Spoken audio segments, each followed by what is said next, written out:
Hi, I'm Monique Jackson. I'm a celebrity publicist, brand strategist, and TV show creator. But more than that, I'm an entrepreneur expert. So if you're looking for extra coaching or need help with publicity, marketing, brand strategy, hit me up. I'm at Monique Jackson, the number 1 on Instagram. That's at Monique Jackson, the number 1 on Instagram. I'm down 162 pounds in 6 months, and it feels great. Looking at myself in the mirror is a trip. I marvel at myself now because I'm like, man, I've done this in 6 months. 6 months is not that long ago. I started this program back on July 1st at 288.5 pounds. Today I weighed in at 184. When I first got here, I was sad and depressed and stressed out.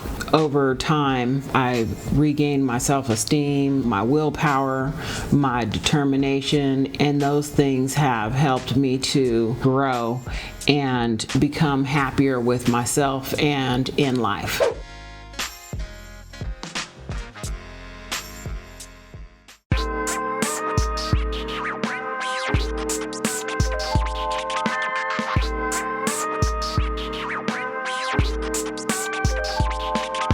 Welcome into another episode of TFU Podcast. Let's go. On today's episode, we got a celebrity publicist, brand strategist, and the first black woman to create, sell, executive produce, and co-star on a TV show. Wow. What TV show was that? It was reality TV, actually. Okay. It was called The T.O. Show.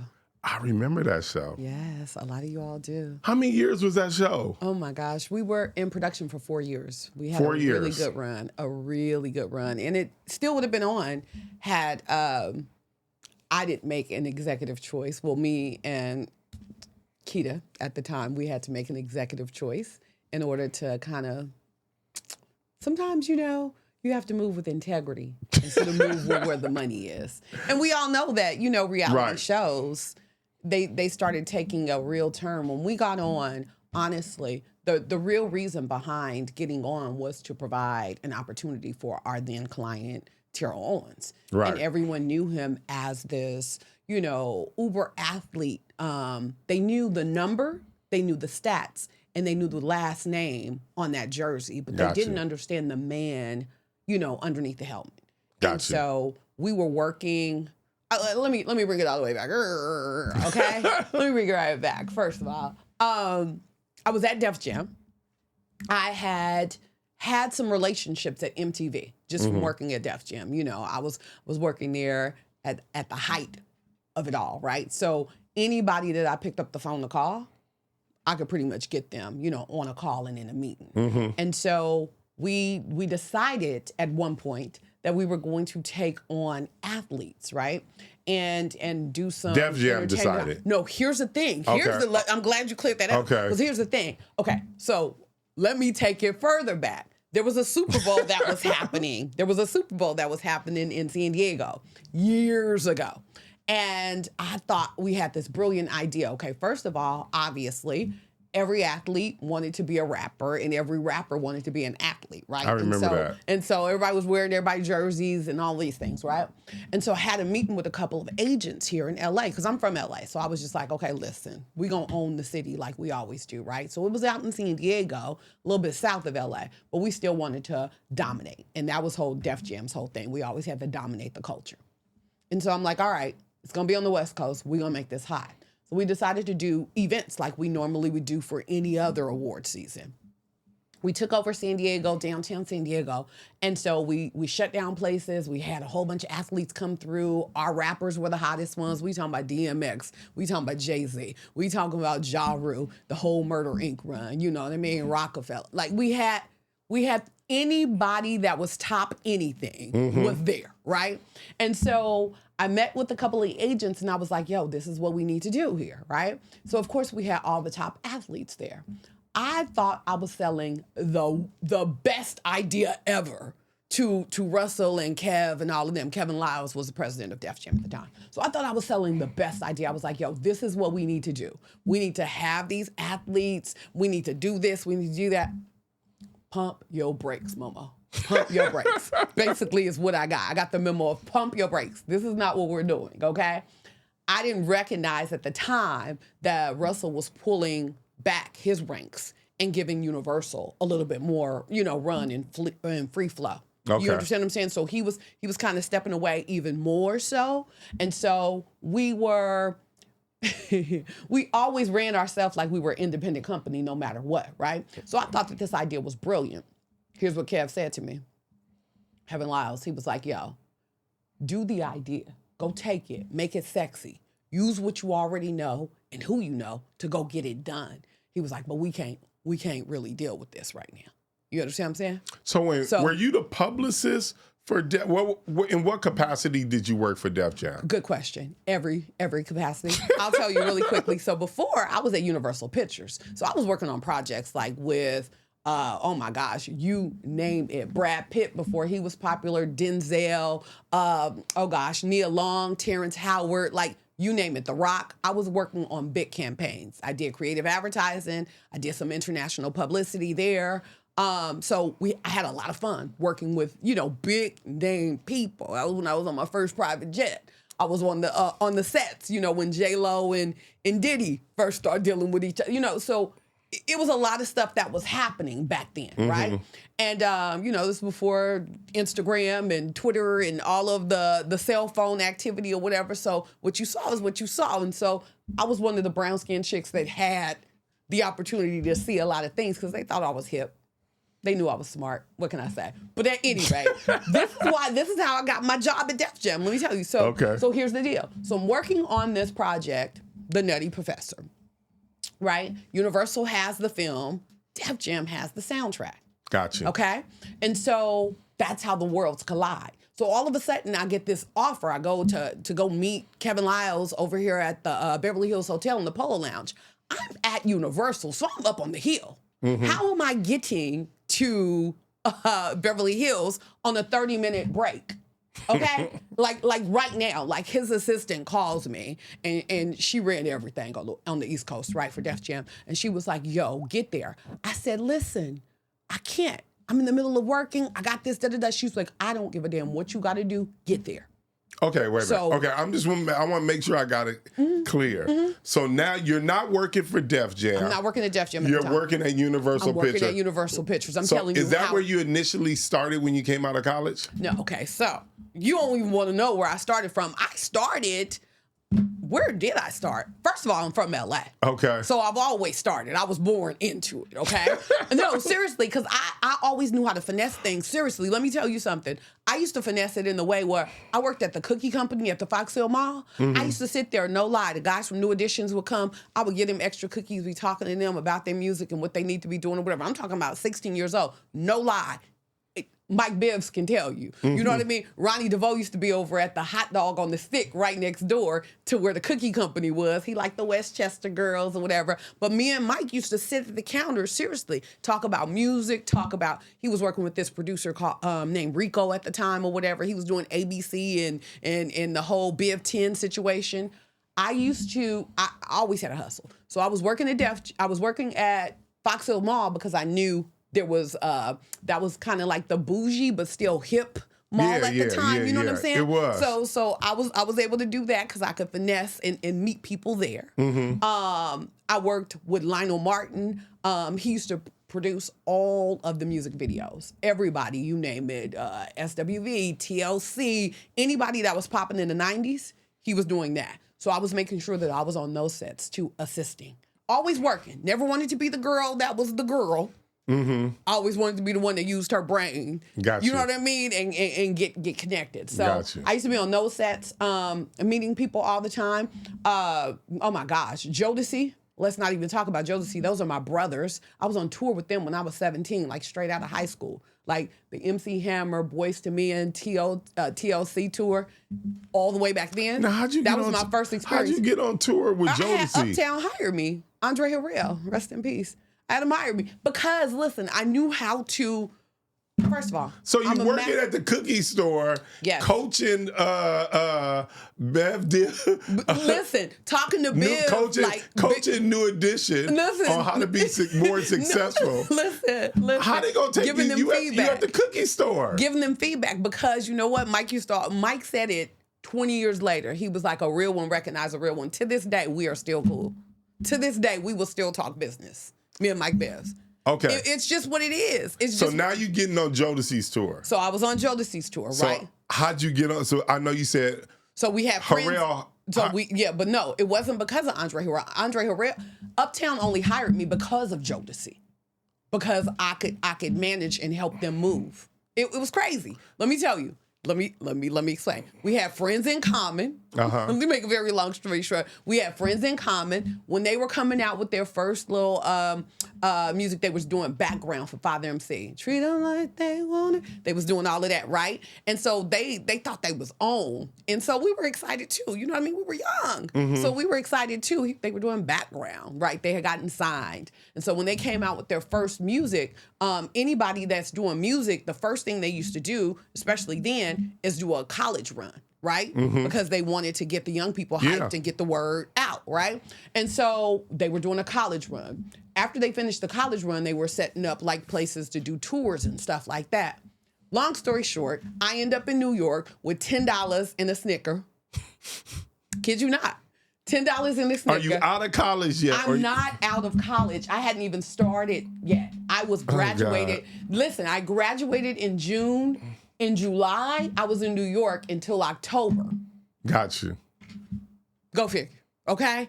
$10 in the Snicker, a one-way ticket to New York. Now, Andre Harrell had Jodeci. Right. So that means Diddy was Diddy interning in? Diddy was already I'm not going to even diss him. He was already the man. And what I mean by that, when I say the man, he's the same Christian type of vibe, like you just know who you are. He already had that, right? Okay. So this was before he was Diddy. He was Puff. Okay. He was with Misa and so on and so forth or whatever, but he was Puff, right? So he had went from interning, he was doing styling, he was dancing. Right. He was kind of like, honestly, what I had become for Def Jam, right? Just doing everything, right? So he was doing everything, but he was a key component. He made sure that he was adding value to everybody that was part of Uptown. Gotcha. So that he would not be replaceable. Another key thing that I learned, right? So yeah, so now going back to Jodeci, what ended up happening is now I become really close with Devontae and really close with KC. What else do you need? I love JoJo. Dalvin is still my brother.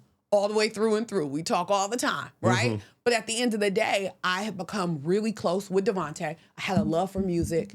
You know what I mean? I used to have my own drum machines and keyboards and stuff like that. No, seriously, I used to write songs, right? So Devontae and I would bond on stuff like that. KC is a real church boy, right? And just, that's still my brother. I talk to him and his wife. I talk to his wife way more now than I talk to him. Like, he's always talking about how she stole his friend, right? But that's going to be my brother to the grave, right? So at any rate, Devontae and KC now, we're super close, right? It's time to move on tour. We were younger.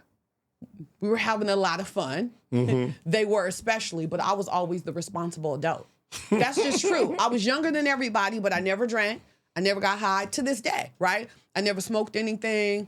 I was scared to do too much of anything that God or my grandmama was going to find out about. So I was always the good girl, but I was going to be respectful and look out for everybody involved. Got right? you. And so that's kind of what happened. I end up on the road. I learned a lot there, though. How do we get there? You see some shit?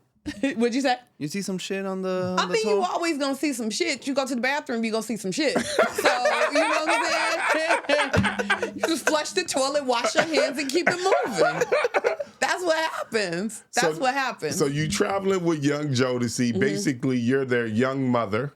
Oh yeah. I was one of the Swing Mob crew on some days. That was a crew that Devontae had, right? He had Swing Mob crew. So I was part of that. And yeah, I was just like, listen. How'd you go though from being their young mother, working with them on tour? Did you decide to go back to school? So yeah, so school was a little bit like right? And there were ebbs and flows with that. I would go in, I would go out. No, seriously, right? I went in at one point, decided to go out because I knew what I wanted to do. I went back in for a little while. My mother got ill, and I ended up taking care of my sisters and brothers, so I had to pull back out for then. That's how I ended up at Universal, like working completely full-time and getting a union job, right? Got you. It's being there, Universal Pictures, right? It's because I had to be responsible, right? I was owning my own house by the time I was 23. I had custody of my sister and brothers and things like that, right? So I had to, you know, I often talk about how life was taking me up and down through the way, but all the time I found my way right back to what I love, and it's always been sports and entertainment. Got you. Always has been. So let's go back to Universal. So now I'm at Universal. I'm working the Nutty Professor project. The soundtrack is Def Jam. Kev's assistant is like, whatever you do, bitch, get there now. I'm like, I'm at work. Can't do that. She was like, make it happen. Hung up the phone. Let me go take this meeting. I'm not even taking anything. You don't know seriously. what it's about. Well, I knew what it was about, but I was like, do I want to do this? You know what I mean? And that's the good thing about things, right? When you know that you position well, like you know you can handle it, but you ain't really sweating it too much. That's when shit always comes, right? So I'm like, all right, I'm going to show up because I don't ever want to miss an opportunity. Got you. That's what was key, right? I don't want to ever, I'm already here at Universal. I can tell them anything, extended doctor visit or whatever. But I got this job already, right? And I'm union, and I don't do nothing wrong, no way. So what they gonna do? You know what I'm saying? But I need to at least go sit with this cat and make sure he knows for sure who I am. Because the trick is always to make them feel like they need you and want you more than you want them, right? So I had to go sit in his face, go talk to him, let him know. You know what I'm saying? So I sit there, talk to him. This is in November. I never forget. This was in November. Didn't think nothing of it. All of a sudden, it's Christmas holiday, right? During the holiday break, the industry shuts down, right? Movies, music, or whatever, we get a little bit silent for the Christmas break, right? So right before the Christmas break, my boss comes from upstairs and he's like, yeah, so you can pack your things up. Yeah. I'm like, for what? I didn't know what the hell was happening here. He was like, you can pack your things up or whatever because you're going over to Universal Music Group, you know, Def Jam. And I was like, huh? I had gotten an offer, but I never got an official offer.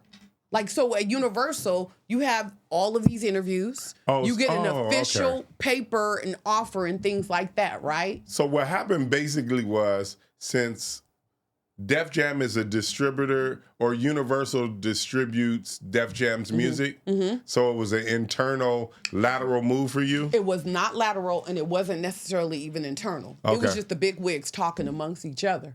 And because...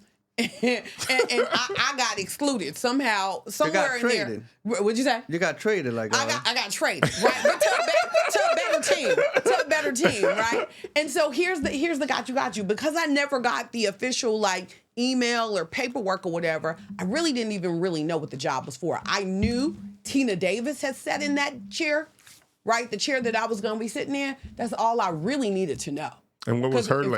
If anybody know Tina Davis? Yeah, what was her label for Def Jam? Oh God, she held down so many different positions, but what she's known for is being the A&R over like when I say anybody hot, this music industry would not even exist without the Tina Davis at this point. Got you. Right? I'm not going to even try to name drop because at this point it would be pointless. So they hired you to fill her shoes. Yes, but not in the A&R capacity because by this time she had worked her way up to A&R, right? So here's the deal. They have a West Coast office, right? When you get to the West Coast office, when I got there, there were only 3 people there for Def Jam. That was just it, right? It was me, this guy named Bill, and this guy named Marty. That was it. And we had to run everything, anything that was happening with Def Jam. Now, Bill and Monty were the record guys. So they were out talking to the radio stations and politicking the city. I was going out of my mind because I came from a union job. So I knew what the hell I was supposed to do every day. And I did just that. You know what I mean? When you work at Universal Pictures, if you were to correct a light you taking away somebody's job. So you can't do that technically because everything is union. When you got to Def Jam, it was like, get the motherfucking shit done regardless. I don't care. No conversation about it. What's the end result, right? So Kevin, so I get to the office, right? It's above the Hustler store, first of all. So I didn't know how to, right there on Sunset. I know exactly where you're at. Beautiful office, right? Ceiling to floor windows. I had my office. I had my TV set up. The whole setup was beautiful.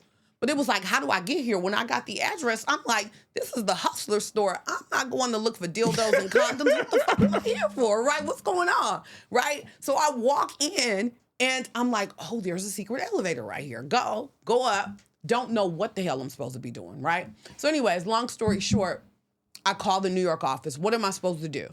They were like, Kev will be there next week to walk you through. So for like a week straight, I was just sitting there wondering. And I'm not being funny. I was sitting there wondering, what the hell am I supposed to do, right? But I was gathering information. I was getting to know who was who and what was what and, you know, kind of figuring it out as I went. Kev gets to LA. And I forget, it must have been like Grammy week or something like that. Something big was happening in the city because everybody was here.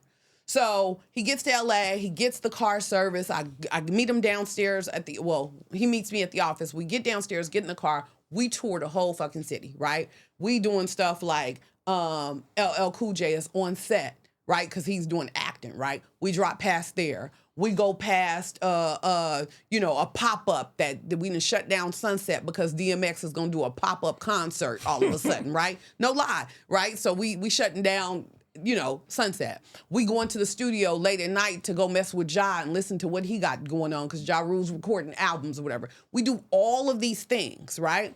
And right before that, I said to Kevin, you know what? I'm trying. I had a notebook and a piece of paper. And I was like, I'm trying to understand, what are my responsibilities, right? He said, give me that paper. Give me that. Because anybody know Kev, especially Big Kev, when Kev was big, he used to stutter a whole lot. He said, give me that paper. And so he takes the paper, rips it from my notebook, folds it up, puts it in his back pocket, right? So we off on the day. I'm still trying to take mental notes and shit, trying to look cool, but trying to absorb all this stuff that he's throwing at me. We at the studio, we on set, we doing this, we doing, hey, LL, okay, Ja, okay, DMX, all of this stuff, right? We dealing with all of this shit, right? And I'm trying to take it all in. At the end of the evening, he drops me back off at the Def Jam office. He looks me in the face. He goes, Monique, I didn't hire you because of your resume. He goes, I hired you because you can do what nobody else really can do. He says, you know how to get in there and control a situation without making people feel like they controlled. You are the nucleus. You are the glue. And he said, your job is to be the motherfucking president of whatever the fuck I tell you to do for the day. That's your job. Hold me down. I love that. And that was the takeoff for my entrepreneurial journey. Seriously. He released a button inside of me, right? He gave me the confidence because he believed that I could. I always knew I could, but you know what I mean? But I was still kind of in the waiting room. Seriously, because when you grow up in an environment where, like I said, I was young, but I was around a lot of celebrities all the time, you're always supposed to super serve them, but you don't really know your positioning because I started out so young, right? And so a lot of people are in that waiting room of waiting to lose enough weight, waiting until they get enough money, waiting until, you know what I mean, things look right and things are perfectly aligned. Ain't shit gonna ever be perfectly aligned, but you still gotta deliver, right? Because if not, you're gonna be in the waiting room. Ain't nobody got time to spend their whole life in the waiting room.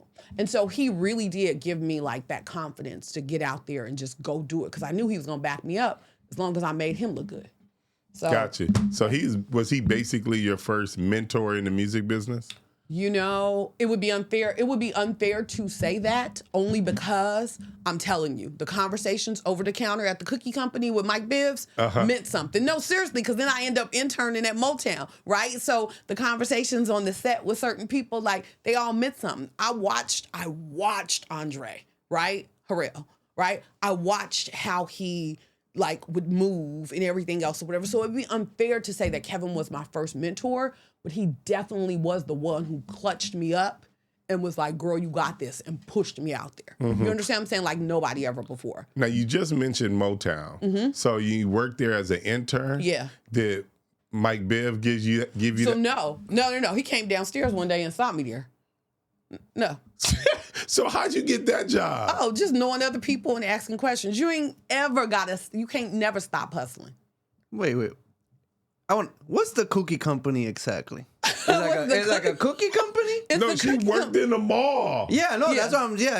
Okay. Right. Okay. It's like But see- Mrs. Fields. Yeah, that's what I was Yeah, thinking. yeah. I'm just like, We don't say Mrs. Fields from where I'm from. No, we say the original cookie company. Even though, Mrs. Fields still exists, way bigger than them. But it had nothing to do with that, right? I always just put myself in places. I worked at some boutique hotels only because I knew Boyz II Men. I knew Jodeci stayed there. I knew different people from Arista and stuff like that worked there, right? Well, I mean, would come and stay, right? So I went and stayed. It's called the London Hotel now, but I worked it was an Ashkenazi chain of hotels, right? So it was like the La Montrose and the Le Dufay and it was called the Bellage at the time and stuff like that. These hotels.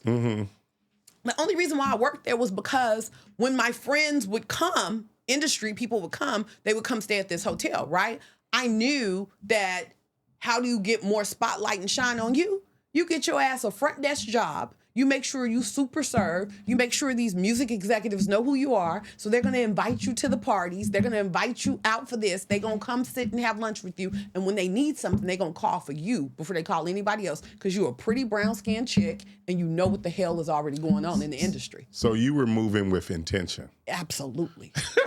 So now you at Def Jam. Right. Now you dealing with all these hugely. Were they famous then when you working with LL? Was he famous? Yes. Okay, so LL, first of all, has always been famous. When I was 9 years old, oh my God. Okay, I'm bad and shit like that. I stole my cousin Dion, rest in peace, Dion. I stole his, was it Right On magazine where you pull out the centerpiece? You understand what I'm saying? Maybe it wasn't Right On. I can't think of the magazine, but it was one of those magazines where you pull out the centerpiece. And honey, he had that Kango and that. Ooh, wait, what you talking about? OJ was always that. But let me tell you the crazy thing. So yes, when I got there, right?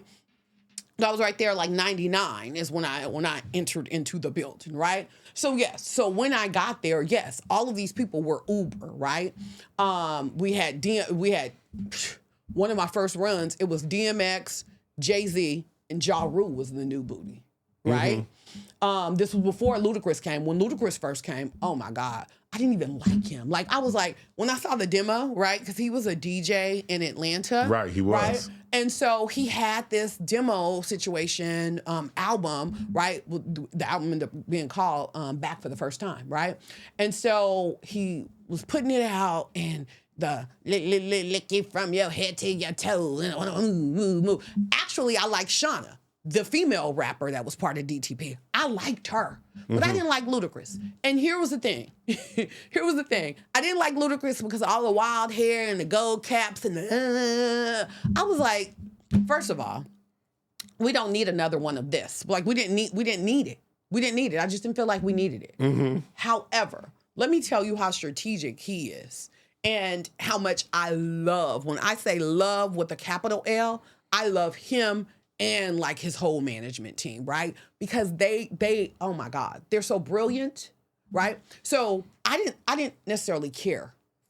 We could take it or leave it. You know, I want a music soul child, right? Gotcha. I want a music soul child to be on the label. At any rate, him and his manager Shaka, he's still with Shaka, came to LA, sat down with me in my office. 2-3 hours later, in love. I was in love. It was like the door closed, and when I walked out, it was like perfume and hearts and shit pouring out the door. Like I absolutely fell in love with them. And so the great thing about that, somebody is like, well, what difference does it make when people are the nucleus of a certain team? Right? You need them to fall in love with you because they're going to work harder for you. He knew that. Yeah, he knew it. He knew it. that. And to this day, we can be anywhere, and he will beeline straight to me, right? Because we have a love and respect for each other. I learned so much dealing with him and his team. Like, seriously. At one point, Luda was like, oh, I want to buy this jet. I want to do this. I want to do that. I sat there, rolled out the budget, looked at the budget, and was like, here's where we're spending money that doesn't make any sense, right? Here's what we need to cut back on. Got to a point where I was like calling him on the phone, even when one of his artists would order a car service. You understand what I'm saying? Like, Right. nah, Chris, I need to talk to you about this first. You know what I mean? It got to a point where he started being financial responsible, but then it taught me something different too on the opposite end moving forward, right? But yeah, it was a wild ride. Like it was a wild ride being at Def Jam, but a good training camp. Got you. Now I know you also. And the reason why this is so relevant is because Dame Dash was sitting in that same seat yesterday. Okay. So he was, he just did an interview with us, and you had the opportunity to work with him and Jay-Z. Maybe you can give us a little background on that. Yeah, so they were in New York. Let me say that first of all. I was on the West Coast, and so our interaction was limited. I will say this, but one thing I will say this. Why are you smiling so much? Because I'm trying to make sure I say things correctly here. Our interaction was limited. I will say this though, Dame has always been super passionate. Okay. There was one time when we got into an argument at Power 106 in the elevators. Boy. So like Jay should be used to the elevator situation. It wasn't a big thing. It was something that he probably don't even remember it the same way I do. But I tell you one thing. It was a bit heated. I'll say this. But I can respect him, though. I respected him then. You started off to tell us the story. Then you backed away from the story. Well, I backed away from the story because it all ended well. There was no drama at the end of the day. We don't necessarily want drama. We would love to hear the story. Why was there an argument? And so that's what I'm trying to remember because this is what's crazy, right? So this was 20-something years ago. So all I remember, honestly, I was trying to remember, like, how did the argument start? But it was something that I said, and then he said something back. And we're in an elevator, so we already like this. Close. Yeah. Yeah. But I was... Anyways, I have to stop right there. All I can say is that back then, and this is the truth, I didn't understand why he was so passionate. For real. As I've matured and got older and got wiser and have even stepped away from certain things in the music industry, and I can see a little bit better, like behind the lens, just see it a different way. I can understand now why sometimes he was that passionate. That's all I can say at this point about that. However... And how was it working with Jay? So Jay, I think one of the things I learned, like seriously working with him, because he would be like this type of person. He always was super cool. Always. Like when I say cool, like chill behavior. He's a Sagittarius man, right? So super cool. The one thing I learned about him, I picked up really quickly, is that you talk about moving with intention.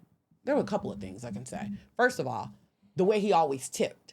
Whenever traveling, whenever out at a restaurant or whatever, he was really good with tipping. So I watched the way he treated people who served him well.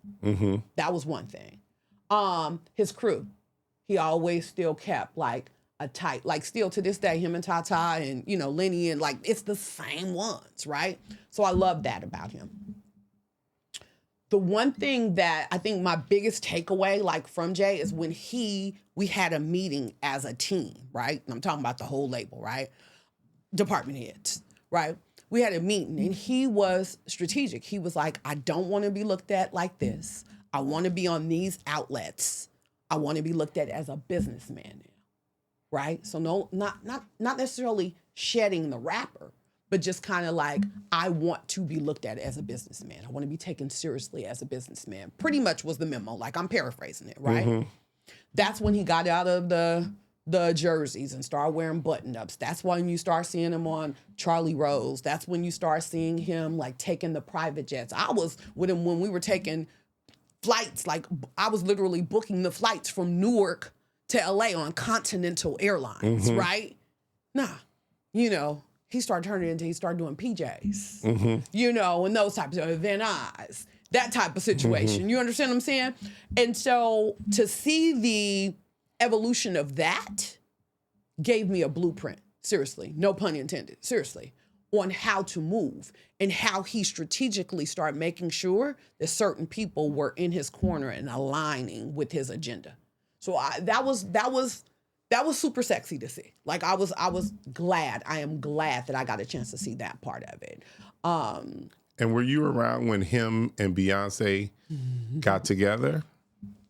I was around when he and Beyonce were friends. Okay. I'll say that, right? There were projects that we were working on. We had Def Jam South too, right? So we had a presence in Houston. I'll just say that much, right? I was also around when I don't want to mention no other rappers, but I'll just say like 50 and the Ja situation was still happening, and Jay was performing in Vegas one particular time. I remember us being at the hotel, being at the performance, and watching Beyonce of Destiny Child, right? Stand on the wing of the stage with us, right? While she watched her boyfriend perform, right?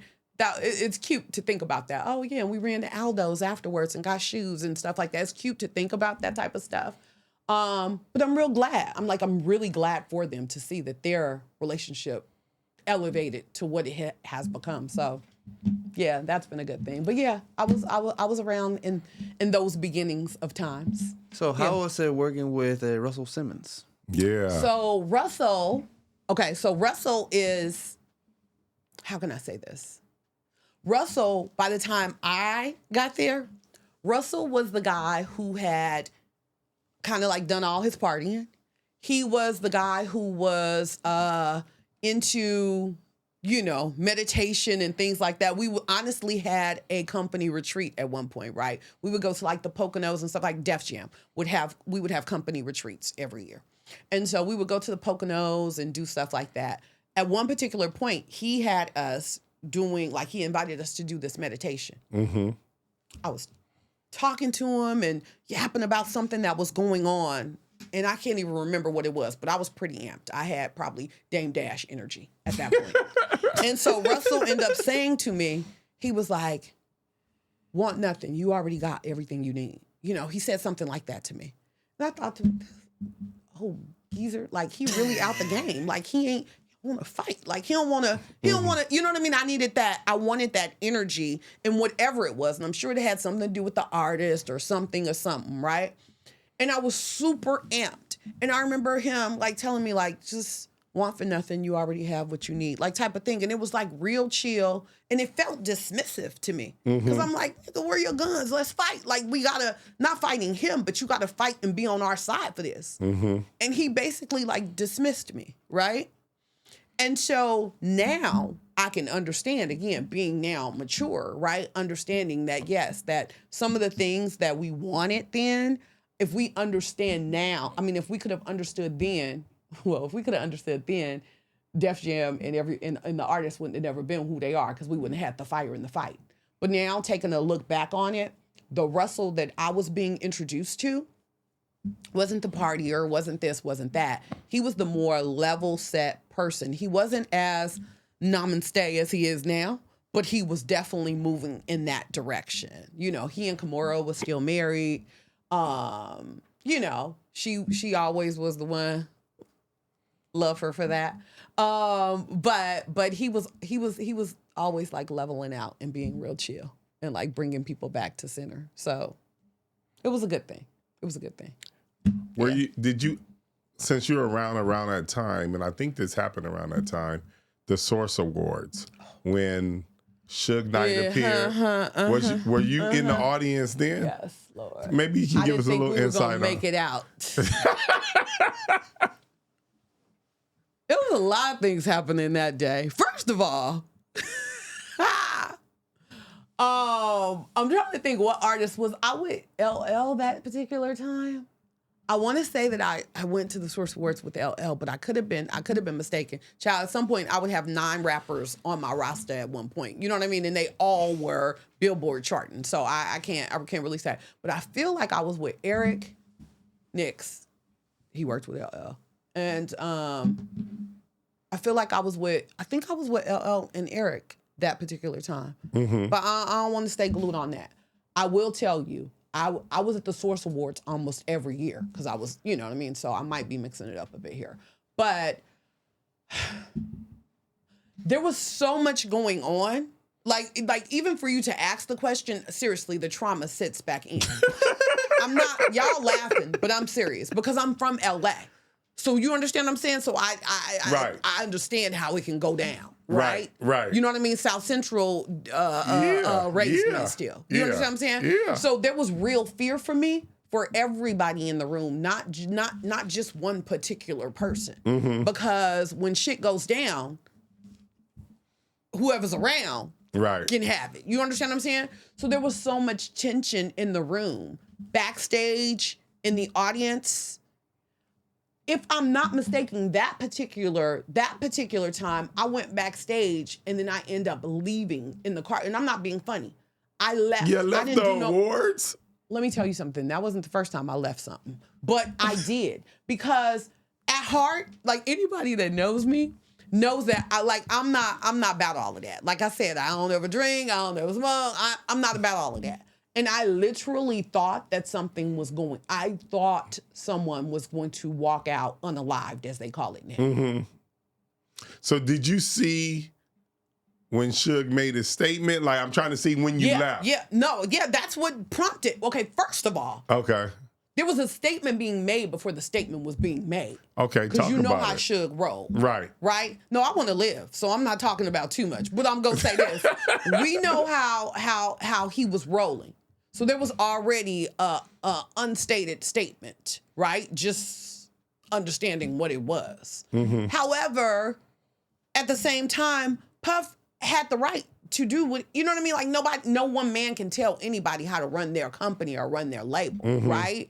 And in all honesty, I'm gonna say this though, the bigger picture is they both won in the end because there is no one to cheer for if there's not an arch rivalry.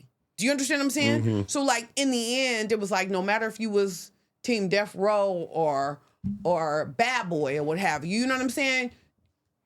They both won in the end.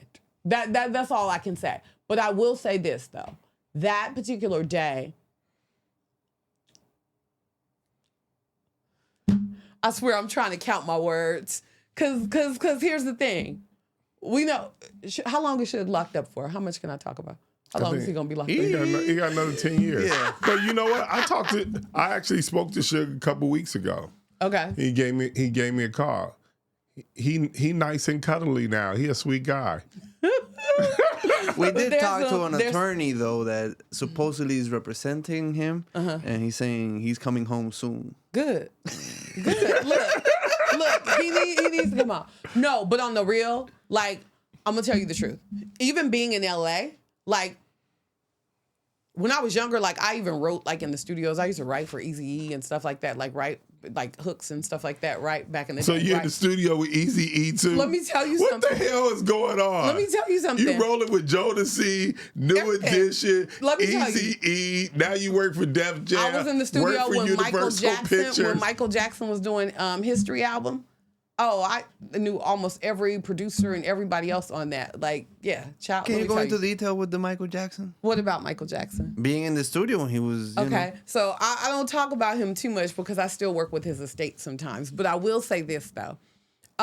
Being a young child, of course, and with my last name being Jackson, I used to be in the mirror practicing what it was going to look like for my nose job when I was 16. Like, I just knew I was really related. But the crazy thing on how God works is that, like, when he got burnt, right? Remember, everybody knew he got burnt, right? Pepsi. I was sitting in front of the TV. If the TV was here, I was like this, to where my grandmother was cursing me out. Monique, you gonna go blind watching the video?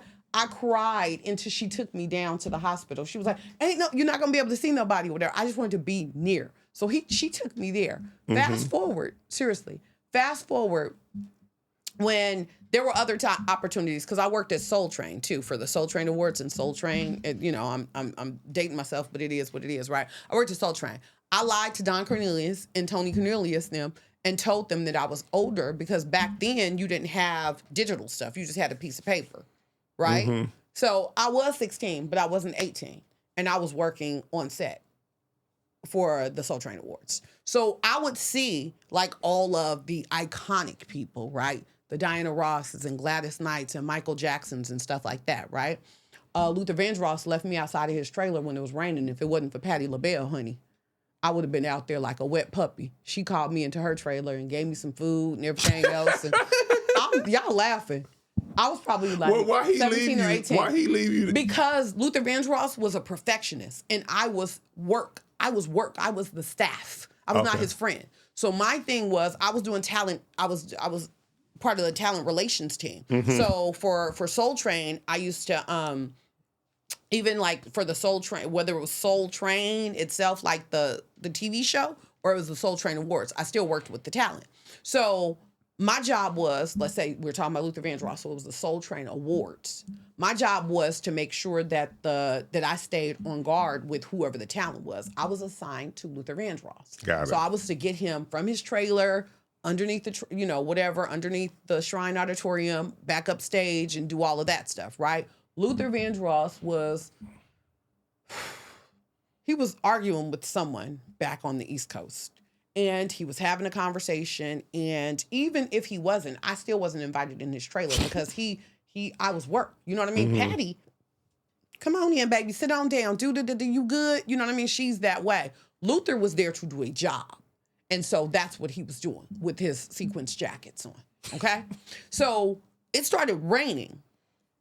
I'm standing on post. I guess he figured if the dumb bitch ain't smart enough to go take shield and get an umbrella and do something, that ain't my concern. So I was standing waiting for him to get ready to go back into the auditorium so that I can escort him and make sure. So I got my walkie-talkie and everything else talking to production, but I'm waiting because he's arguing and it's raining. Mm-hmm. I'm like probably 17 or 18 years old at the time. So Patty is just like, nah, baby, come on in here. And she had me come into her little trailer, mm-hmm. and she was having Phillips barbecue. Gotcha. And she got me some barbecue and some chicken and stuff like that, and that was that. And she been, Auntie Patty ever since then, right? But that's not what we were talking about. We were talking about something. Like there's so many. We were talking about Michael Jackson. Michael Jackson. So I got a chance to see Michael Jackson then. Mm-hmm. At Soul Train, like working with Soul Train, right? Working with Don Cornelius. So I'd seen him and I'd been in his presence. However, when the History album came about, there were several different people who I knew who was working on the project, right? Dallas Austin and his team. So I knew a lot of people from DARP at the time, from engineers to other writers and stuff like that worked at DARP. Okay. And then this guy by the name of Freeze. He was a producer. He used to love me. And so I took advantage of that opportunity, and I would go in and Michael, this is when Prince was a baby. He had like the little sponge blocks and stuff like that out there and a blanket out there and everything else for Prince, because he was really being a daddy too at the time. But so you could be in the studio, but when it was time for him to record or when it was time for something to really go down, he didn't even say the words like, you have to go. You just knew when it was time to go. But I'll never forget, it was like one time I was getting ready to leave, and in the studio, there's two doorways that happens, right? There's the first doorway that walk from out of the hallway, and then there's this cub, like this little compartment before you get into the other doorway, because the studio is soundproof, right? And so I walked out of the studio and I stayed in the middle just to listen to him record, just because it was just a dream. But fast forward to all of that happening, some years went on, and then I started working like with the nephews and things like that, and with the different Jackson family members. And so it's full circle, but it's my reminder. Honestly, it's been my reminder that God always hears your prayers, and that if you keep on working and working forward, that eventually it will come. It has to come. So the same 8-year-old girl that's sitting over here crying you know what I mean, about Michael gets to experience, and not only gets to experience him, but my children get to experience his children. Like that's what was bananas. Like my children were actually being taken care of by the same nannies that were taking care of like Blanket and stuff like that at the time. So it's crazy how it works if you just keep on working, you know? When Mike passed, where were you? Do you remember? I do remember. I was getting married for the second time to the same husband. Okay. How does that work? So we had already been married, but we were doing the TO show. Okay. And so Michael, Neo was gonna sing at that wedding. So we were doing a big celebration, like type of wedding, right? Some family members hadn't even known that we were been married previously years before, right? So we were doing the big wedding for the TO show, and Neo was going to sing, and I come out from getting my facial, and all of a sudden my phone was blowing up. I remember that clear as day, what happened. Because then I wanted to run to the hospital too, like, what can I do? But I still wanted, that was my impulse to like still go. Yeah, I remember that one. I remember that as clear as day. Yeah. And were you working in Def Jam when Biggie passed away? Did you attend that party? So yes, I attended the party. I wasn't working at Def Jam, but I knew Big. Wow.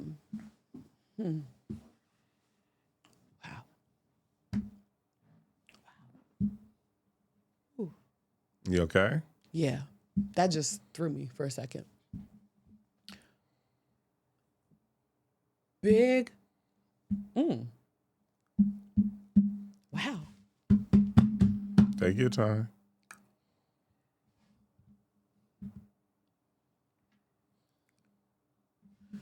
So, I knew Biggie. He was a friend. He and Craig Mack, actually. But Biggie,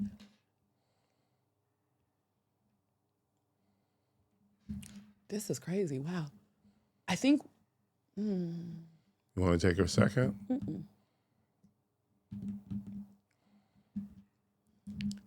Biggie was a guy who was obviously lyrically gifted.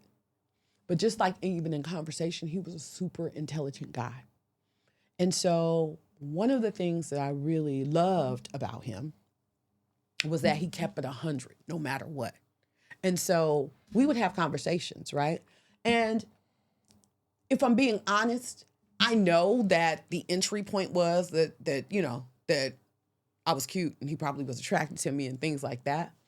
But as we got to know each other, the conversations would flow so good.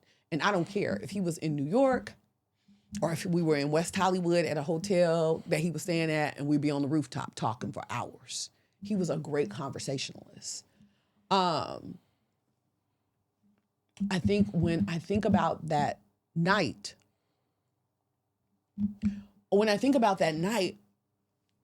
I was there. I got home, right? Because I stayed in Baldwin Hills. So that's a straight shot down La Brea. I heard when we were leaving, like something had went off. But back then, phones weren't, like everybody just didn't have phones. You know, everybody had pagers and stuff like that or whatever.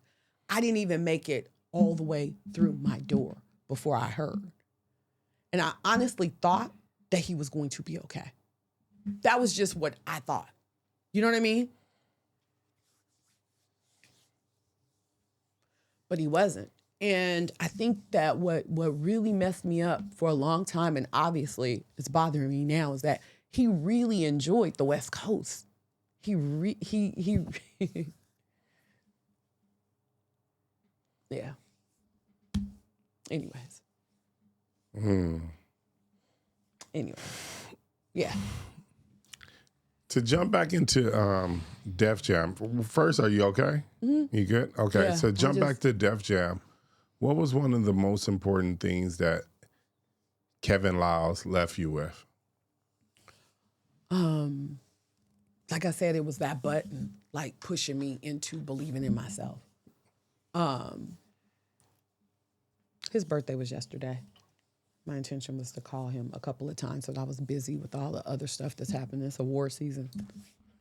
No excuse, Monique. I'm gonna call him when we leave here. But really believing in myself.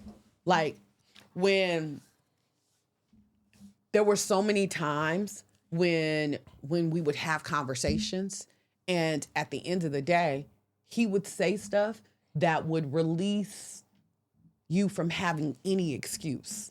Like he'd be like, if I solved that for you, he would say some shit like this. I never forget one time I was hemmed up. When I tell you I was hemmed up, I was hemmed up. I was going through something personally, but like I was telling Kev, and he was like, all right. He was like, but if I solve that, I cheat you from the opportunity of you learning how to save yourself. I got off the phone. I was frustrated. I was mad because I knew like with him, it was going to be an easy yes. Like, nigga, I didn't miss, oops, did I say that? I didn't miss birthday parties, bridal showers, family, vacations and get-togethers and stuff like that or whatever for Def Jam. Like, I know this is about to be a yes. But once he said that to me, honestly, it ignited me in a whole different way because it made me realize that, like, literally, you got you and God. You know what I mean? Like, at the end of the day. And I think that was the biggest thing is, like, to really bet on yourself. And I'm telling you, man, once he pushed me out there, right? Pushed that button and released me and put me out there. And then even 10, 15 years later, we having conversations. And then he said that to me. About like, if I solve that problem for you, I'm cheating you from the experience of how to resolve it yourself. You understand what I'm saying? And even though I got off the phone frustrated, I've never gone back. Like, I don't want to say going back down because it wasn't like I was, you know what I mean? Mm-hmm. But I've never shrunk back down. Gotcha. I've always figured it out even before then. So he's been a great mentor in the sense of no matter what comes at you, he always figures a way around it and to still end up on top. Mm-hmm. And, now, all your days at Def Jam, who did you like working with the best? Oh, God. That's hard to say. It's like asking the mama who's their best friend. I mean, who's their best child. Mm-hmm. A lot of the artists used to call me Mama Mo before I even had kids there. But it's like, it depends on what was happening. If I'm in Dallas for a radio convention with Red and Meth, I might be having fun with them until, Red Man decides to throw a bucket of water on me and I'm a black girl with pressed hair. Wait, did he throw a bucket of water? Yes. He did. We were doing Brick City, and it just, I kept on trying to knock on the door and trying to wake him up, and da-da-da-da-da. Long story short, when Red and Meth and them get together, they energy is energy. And I mean, it's a fun time as long as you're not on the opposite side of it.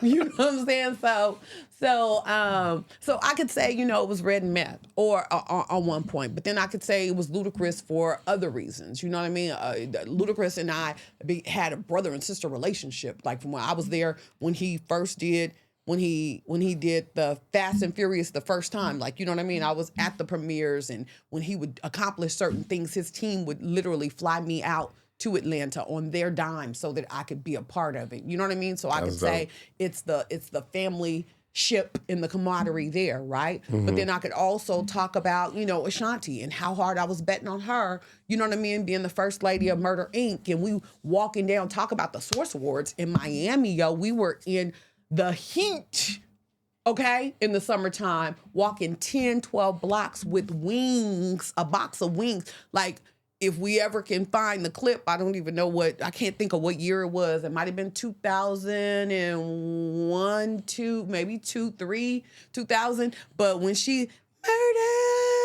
doing that or whatever, and she's opening it up or whatever for Jai and them, when she was still the background singer in the studio writer, you know what I mean? Ashanti hadn't come out just yet. We walking in the heat with this box of the wings, her hair and makeup done. We walked in 10, 12 blocks or whatever because we couldn't get a car service, but we had to get there. So it was the tenacity, right? It didn't matter what she was hit with, how many hit songs she had to write in the studio for other people. She called me when her and Nelly was dating the very, very, very, very, very, very first time back in the day. I was like one of the people, one particular time, she came to my house, wink, wink. She came to my house just so she can get picked up so she could be somewhere, so that somewhere, you know what I mean? I love the way she always made shit happen for herself. You know what I'm saying? And so I could say at one point, she might have been, I could talk about Music Soul Child. And like when he came out, like just about every song that we know that was a hit on that first album, all of those songs were demos. Def Jam didn't have shit to do with it. It was Mama's Boys. It was Carvin and the other producers that he worked with, right? And so to see that they had a team, his management, it was Mike and Hips at the time they was managing Mama's Boys, was managing him. They put the producers that they were managing with Music Soul Child and came up with this great sound and like just really hand delivered us hits, right? So I could say it was like working with them. Like I still respect Hips, Mike Mack. I still talk to him. You know what I mean? Music Soul Child. I could say it was him. I could say, you know what I mean? It can go on. I can go on and on and on about who I liked and why I liked them. You know what I mean? DMX, God rest his soul. I can, one time, Tina Davis will tell you about this. We were in a car driving down Sunset. He don't want nobody to put on seatbelts. But he wants to press 90, 100 going down Sunset Boulevard, right, at night. He would do stuff like, hang from a balcony. I ain't gonna say what hotel it was, but they called me. It was before the phones and all, cell phones and camera phones and all of that stuff was happening. So it wasn't there, but it was like, if it's God's will, I'll die. If it's God's will, I won't. Like he was like, but I understood him a lot of the times, right? And where he was coming from. You know what I mean? Because at the end of the day, he was a good hearted person. You know what I'm saying? Just with a few issues, but we all got the issues, right? So at some point it might have been him. I heard with DMX, it was hard to get him to record music. It was hard to get him to do anything, and I'm saying that with a straight face, unless he wanted to. And so, yeah, there was a lot of money wasted in a lot of situations. I'm not lying when I say that, but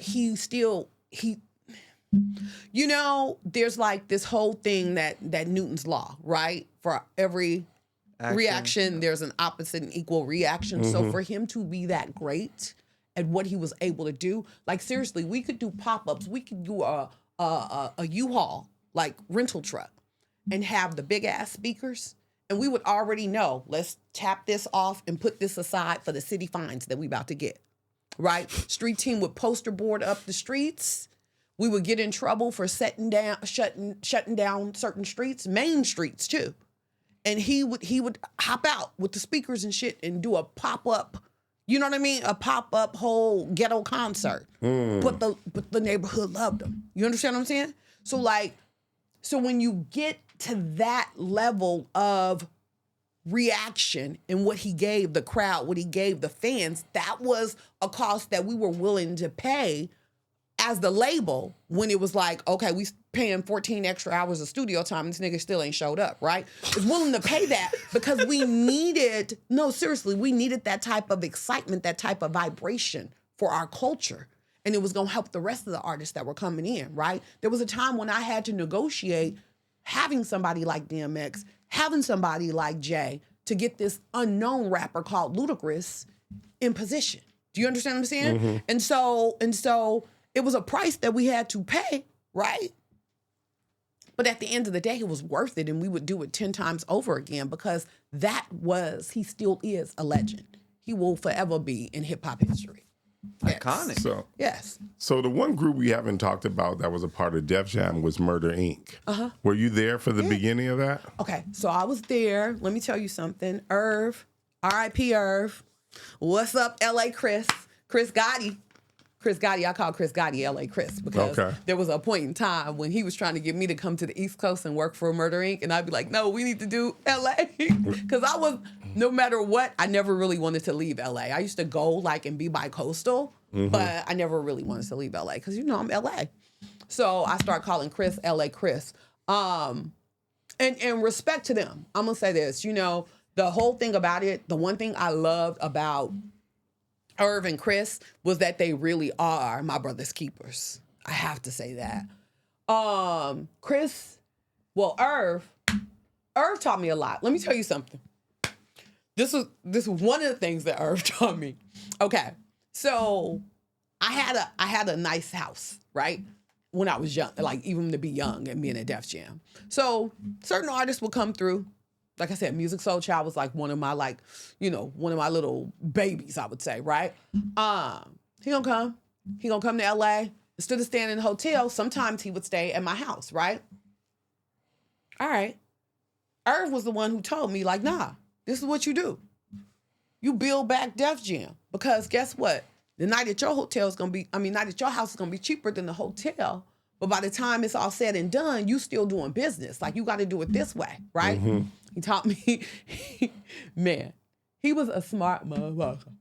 Was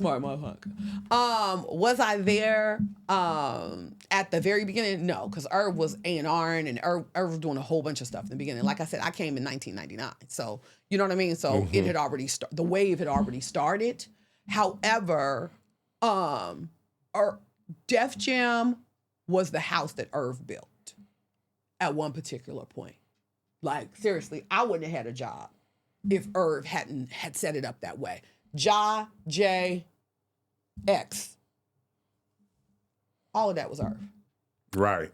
I know he had a relationship with all of them. All of it was Irv. So you know what I want to ask you about? So remember Ja had that record that Jay wanted? Do you remember that? I remember. How did that all come about? Since you might have been there. So I wasn't. I'm not gonna say that like I was in the lab and negotiating with the big dogs because they would play Guts and stuff like that without me. You know what Guts is? It's a game that the boys play, the big boys play with the big money over there, right? Over there. That was the East Coast game, right? So I'm not gonna say that I was in the middle of that because I wasn't in the middle of that. All I know is that when it all came down to it, if it made sense to Irv, 9 times out of 10, that's what was gonna happen. And I will say this, 9 times out of 10, we didn't lose. And when I say we didn't lose, I mean, I don't care if it was Rockefeller, Def Jam, Murder Inc., or whatever, the whole conglomerate didn't lose. You know what I mean? So I'm not gonna say like, oh, I remember, I wasn't in that conversation, but I know, you know what I mean? Can I get a what? That's the record. Yes, listen. But like, here's the thing. One thing I can say about that was like, was it wrong?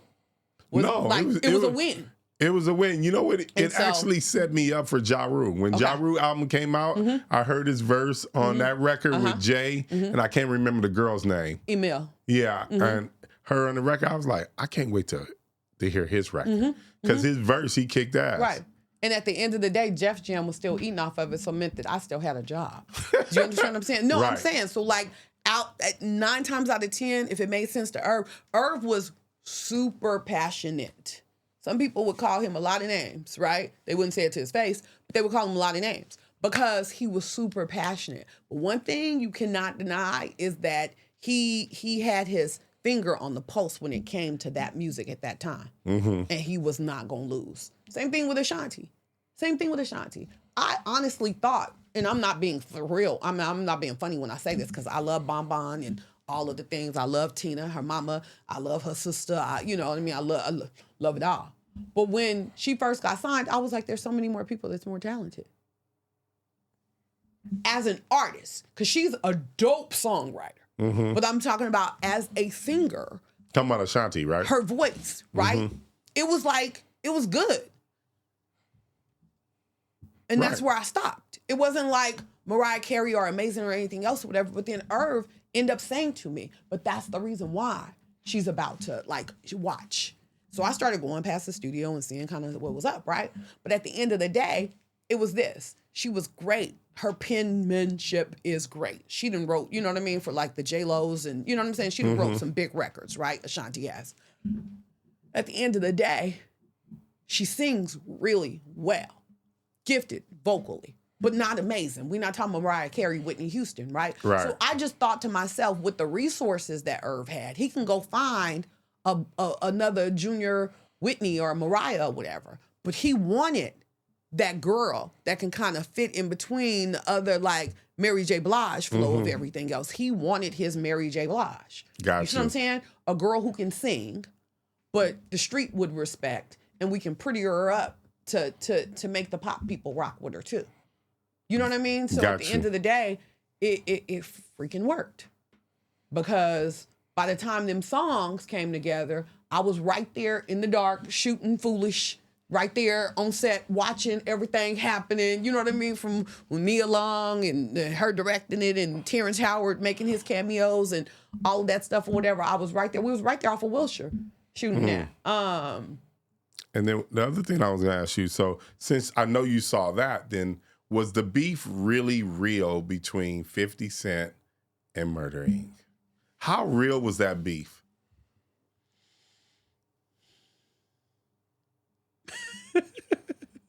I had to laugh because I was like, you really asking this question. It was a real beef. It was really. It was a real beef. Nothing about it was manufactured from what I know. One particular time we were at a hotel, and as a matter of fact, Jay was there at the hotel too. We were at the Four Seasons in Vegas. Ja was there. 50 was there. 50 had, when you got off the floor, right? When you got off the floor, there were guards already there, right? Guards on the floor. Guards were his door. I'm like, that's a telltale. That's where his door is. Like, I'm like, Jay would never move like this. Because Jay's so slick with it, you never know which way he coming, right? But like 50 guards when you got off the elevator, so now you know he on this floor. And then you know the corner suites or where the suites are, whatever, and there's guards right there, okay? But we were all at the hotel, staying at the same hotel. When I tell you, I was at the pool with Jay and Beyonce. That was the first time I ate frozen grapes. Beyonce and them turned me on to that. Frozen grapes in the summertime. It was good. I mean, it was good, right? We in Vegas, it's hot. You got the little spritz coming down by the pool and everything else. She was with, at the time, her bodyguard was Tiny. I don't know, you know, L.A. Tiny. You talking about big old Tiny.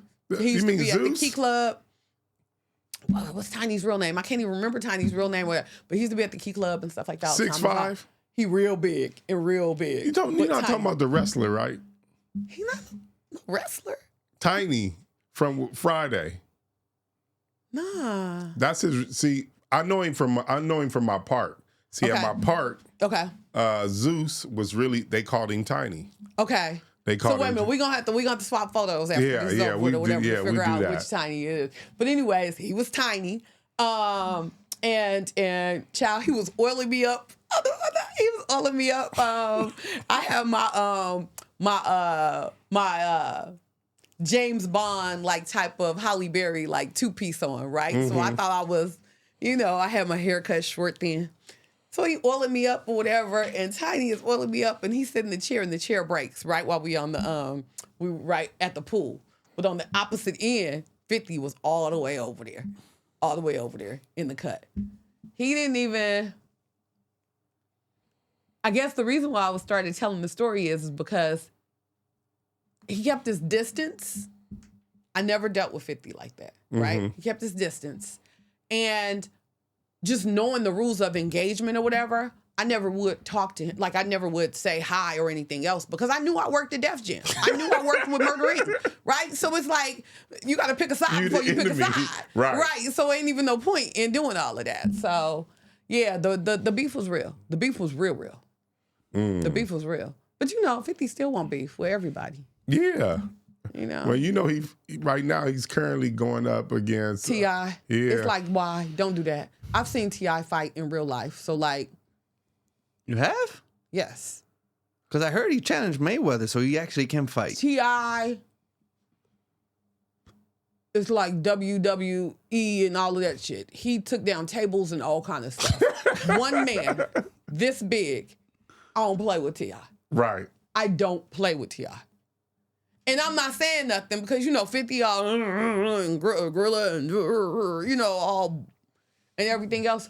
But don't underestimate that nigga T.I. got some fire in him. Mm-hmm. He got some fire in him. And you know what's funny is that, like, I don't even know how it all started between them. I mean, I know he did something. He posted something with Tiny, right? I know that's not where it came from. It basically stemmed from T.I. challenge. Well, I guess it known that he wanted to do a versus with 50. Yeah. And I think it stemmed from that, right? And so it started there, but then 50 started with the social media post, and then that's when it became personal. Right, yeah, because that's why I was like, the versus shouldn't have been a big deal. We should have just did that. That would have been cool to see, right? As fans, right? We would have been cool with seeing that.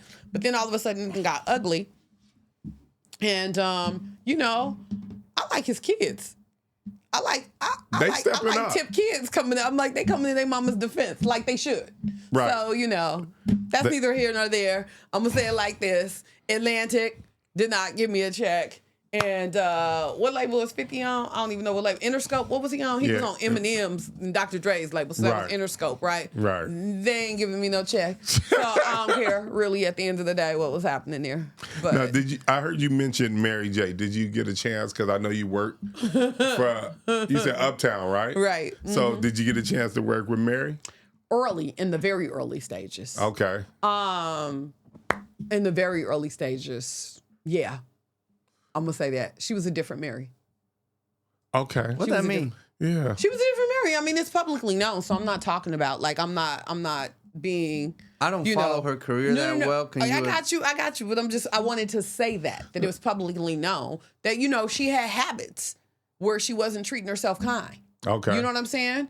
Between the drinking and the drugs and things like that or whatever, she was a different person. And not that she ever act out. I also was in the range of all of that when, her and Casey were dating and stuff like that. You know what I'm saying? So it was the early years. Since then, now, if we're around each other and everything else or whatever, obviously she's super pulled together. I thank God, you know what I mean, for where she is now and the woman who she's become. We have quite a few friends in common and things like that. So, I'll see her, but I didn't work with her like throughout the time. And you have to remember too that whole which I never really finished explaining, that whole situation with the touring and all of that stuff or whatever. I was not getting paid a lot, which you think that those people are, right? Like people who are roadies and tour managers and things like that. You think you're getting paid a lot, whatever. So it was an experience, but it was a very short-lived experience because trust me when I tell you this. No, let me tell you seriously. I was always there to be an apprentice, right? No matter where I am in the room, I'm going to study who's there, watch whatever. But I also always wanted to make a lot of money. Right. So if it wasn't leading to those type of things, if I wasn't really learning something or making a lot of money or a combination of both, I wasn't sticking around very long. Gotcha. They still my friends though. Jodeci. So how did you make the transition from basically being everything to Def Jam to when you left them initially, is that when you went into your PR company? So no. So I started, I wasn't saying that. I wanted to start a company while I was at Def Jam. That was the brilliant idea that I wanted to sit down and talk to Russell and Kevin about, right? We should start this sports division and da-da-da-da-da. So it was kind of like Rock Nation, but 10 years before they even did it, right? Right. So I wanted to do that. And that's when I kind of understood that Russell was like pulling completely away. And Kev was like, go do it. Use what you know. Use who you know. Go do it. Make sure it looks sexy and make sure it don't interfere with nothing we got going on over here. Right. So they didn't want the Def Jam stamp on it? No. But but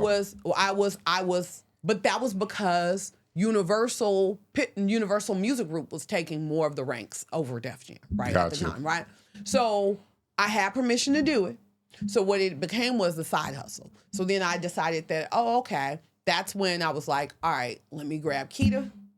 Keita, we should do this idea. And maybe, so the idea. Maybe you could give us a little who Keita is, where her Okay. position right now, just so we kind of understand who she is to you at the time. Okay. So all right, so let me start with that. So I wanted to start this kind of like Rock Nation situation with Def Jam. And so Russell and Kev was like, not us. You go do it. Do what you do. Be sexy with it. Don't let it get in the way of anything that you're doing over here, right? And so Keita had come and was working at Def Jam probably a couple years prior to that, right? She had come over from another PR company. So her position she really was the West Coast like director of PR. Gotcha. I still was the woman of many tasks, right? I worked in artist development. I was doing a little bit of marketing. I was doing radio. I was doing everything. I set their agenda up. Like if they were coming to the West Coast or if they were traveling at any point, I knew how to get anybody's manager on the phone. And you know what I'm saying? So I really was still the nucleus. And so what I had said to Keita was like, she knew Terrell. And so I was like, let's take him on because he was like looking for somebody and she was giving him referrals. And so I was just like, no, let's take him on. She was like, I don't want to work with him. He's crazy. And I said, and I can be crazier. Like, because I had already worked with so many guys that didn't threaten me, right? So I was just like, let's go. So long story short, we fly out to the Bay Area. He playing for the 49ers at the time. We fly out to the Bay Area, go sit with him for a day or two or whatever. I absolutely fall in love with him. He fall in love with me. Like, yo, we gonna do this. So we had signed paperwork with his agents and everything else, whatever. We gonna do this. Cut two, we doing media and stuff like that for him, right? And that was cool. But I was like, where's the money at? Like, I'm always a money's person. I'm always trying to figure out how do we get to the green, right? And I ain't smoke weed, so I wasn't looking for that green. So I'm like, all right, how do we get to the money? And so was going after a couple of endorsement deals because I had gotten like a water deal and, had people, different people at the label level cashing $50,000 checks and stuff like that for the artists. So I knew the money was out there to do it, right? So I'm like, cool, I'm going to do the same thing for Terrell, right? But unbeknownst to me, people can see the spotlight of the artist. Like you see their face, their name, their songs, right? With Terrell, it was a number, it was stats, and it was a jersey. You didn't see the person underneath the helmet. Right. So it wasn't the same sale when I was trying to go after sponsor deals and endorsement deals and stuff. And so I was like, we got to figure out a way to like get some stuff cracking, like, because that was the only thing that was going to make me satisfied. I want to be able to work with you, but what I want to be able to do is bring enough money in that it don't hurt you at all. As a matter of fact, you happy to pay my retainer. You understand what I'm saying? So that was the whole objective here. So long story short, looking at the way Terrell moves and what's happening in his life or whatever. And so I think to myself, all right, I had already pitched a show at one point to MTV about doing a reality show about Def Jam. But again, we were under the Universal umbrella. So we couldn't record. But I thought it was super cool that there were so many women running Def Jam with all of these uber men, you know what I mean? Masculine energy on the front stages, but like a lot of women running it in the background. So we couldn't do that show. But I was doing a lot of, at the time, Punk'd, right, was out. So Ashton Kutcher, right? So because I knew a lot of people, I would help the producers like get people and get them punked. So I had a connect over at MTV. So very long story short, I write this idea out, just a one-page treatment, write this idea out, and then I start building out the characters, right? And this is the funny thing is how God works. When I was on the set with Lionel Martin, right, while he was doing the storyboards and stuff like that for the videos, the video shoots and stuff like that, because we used to really shoot videos like for 2 days back then, right? So when we would have the meetings and I would be in the production meeting seeing it happen, then I was over at Universal doing creative advertising. I would watch the trailers and help put those things together. I had no idea that I wanted to create TV shows at the time. But because I already knew how to do it, it just naturally was coming to me. So I was writing out all the characters in Terrell's life. His mom, his girlfriend at the time, his best friends, da-da-da-da-da. Took the one sheet over to MTV. Had a meeting with them. And long story short, they were like, all right, let's shoot something. And so we shot a pilot. When Okay. we shot the pilot, I'm giving you the very short version of it. When they shot the pilot, we were shooting, and I told the production company at the time, I said, keep rolling.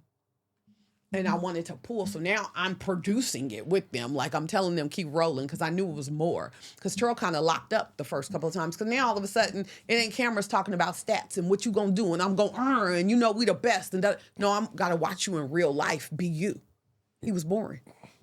He didn't know how to, you know what I'm saying? So I told them, just keep the cameras rolling. Just keep the cameras rolling. And then I popped in and was doing certain things with him and talking to Keita, because she was my business partner and we were both working with Terrell, right? And so talking to Keita and everything else, whatever, they get the footage back and they're like, y'all the show. They wanted you to call it Terrell's Angels, like Charlie's Angels. And so we were like, can't do that. Can't do that. Can't bruise the ego. Can't do that, right? That was the truth. So you knew that right off the bat. Oh, I knew that when I was at his house, right? Loved him, but there really is a T.O. and a Terrell Owens, right? And so I still love him to this day, but there really are, you know? And so we were like, no, we can't do that. But if you look at the show opening for the T.O. show, you see us all in white. You see Keita and I in white. And the lights and the cameras and stuff are happening, but you see us in white. That they really wanted to call it T.O.'s Angels. Can't do that. And so we ended up doing the show. We ended up getting signing on with VH1. We did an incredible run. And then through that run, we were able, you know, to let the world fall in love with who Terrell was and not just T.O. And so, you know, other things. What was your favorite episode? Oh, God, that's hard. I got married on the show. I had babies on the show. I got into arguments with Terrell on the show. Gosh, there's so much. We took vacations together. There was so many episodes. You gotta have a favorite. When I think about it, I want to say the first one, right? Because that's when we knew we had really done something special. Like the first one, we had a really good viewership. So I want to say it was the first episode, but I'm sure it was something else in between that. But I mean, honestly, I had so many. There were so many. I mean, there were so many. Was it hard to separate reality from the show? No, because it really was reality, and I was executive producing the show. So I already knew like our storylines in real life. Like we knew what Terrell's games were going to be like. I was there when, you know, for Terrell's kids' birthdays and birthday parties. I was like a cousin to some of his kids at the time, you know what I mean? So it was like I already knew what was happening in his life, so it wasn't hard. And the T.O. show was really based on what was actually happening in our lives. It wasn't an ensemble cast of women getting together and meeting at the table and pouring drinks and throwing shade at each other, whatever. We were really a family. And when we had arguments, if you go back and watch any episodes, there was an episode when I was getting married and we were in Vegas for the bachelorette party and Keita and I got into it bad, right? That really did happen. But it was some energy. It was energy off of, you know, it was a lot, you know, maybe I was being a bridezilla. I can say that right now. But what I said, I meant in that moment, but because we were like, you know what I mean? We still were sisters at the end of the day. We would always still come to a resolve of some sort. So it wasn't hard separating the show from reality because we really were living in our reality. Anything that was cut from the show that couldn't make it to daylight? So sometimes they say they cut it and make everybody look bad. Do you feel like they were doing that to you guys? No, one thing I knew enough about, right, from working behind the scenes enough, is that if you don't do it, they can't show it. Okay, there you go. So I know also the NFL didn't really want Terrell to do. They didn't really want to do. They didn't want to attach their players to a reality show. Right.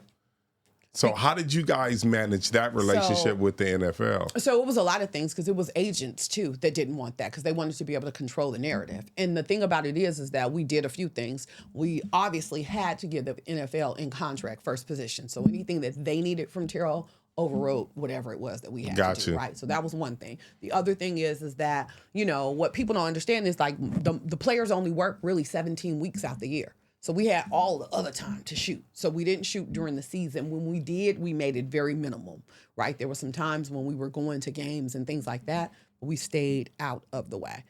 The other thing was this.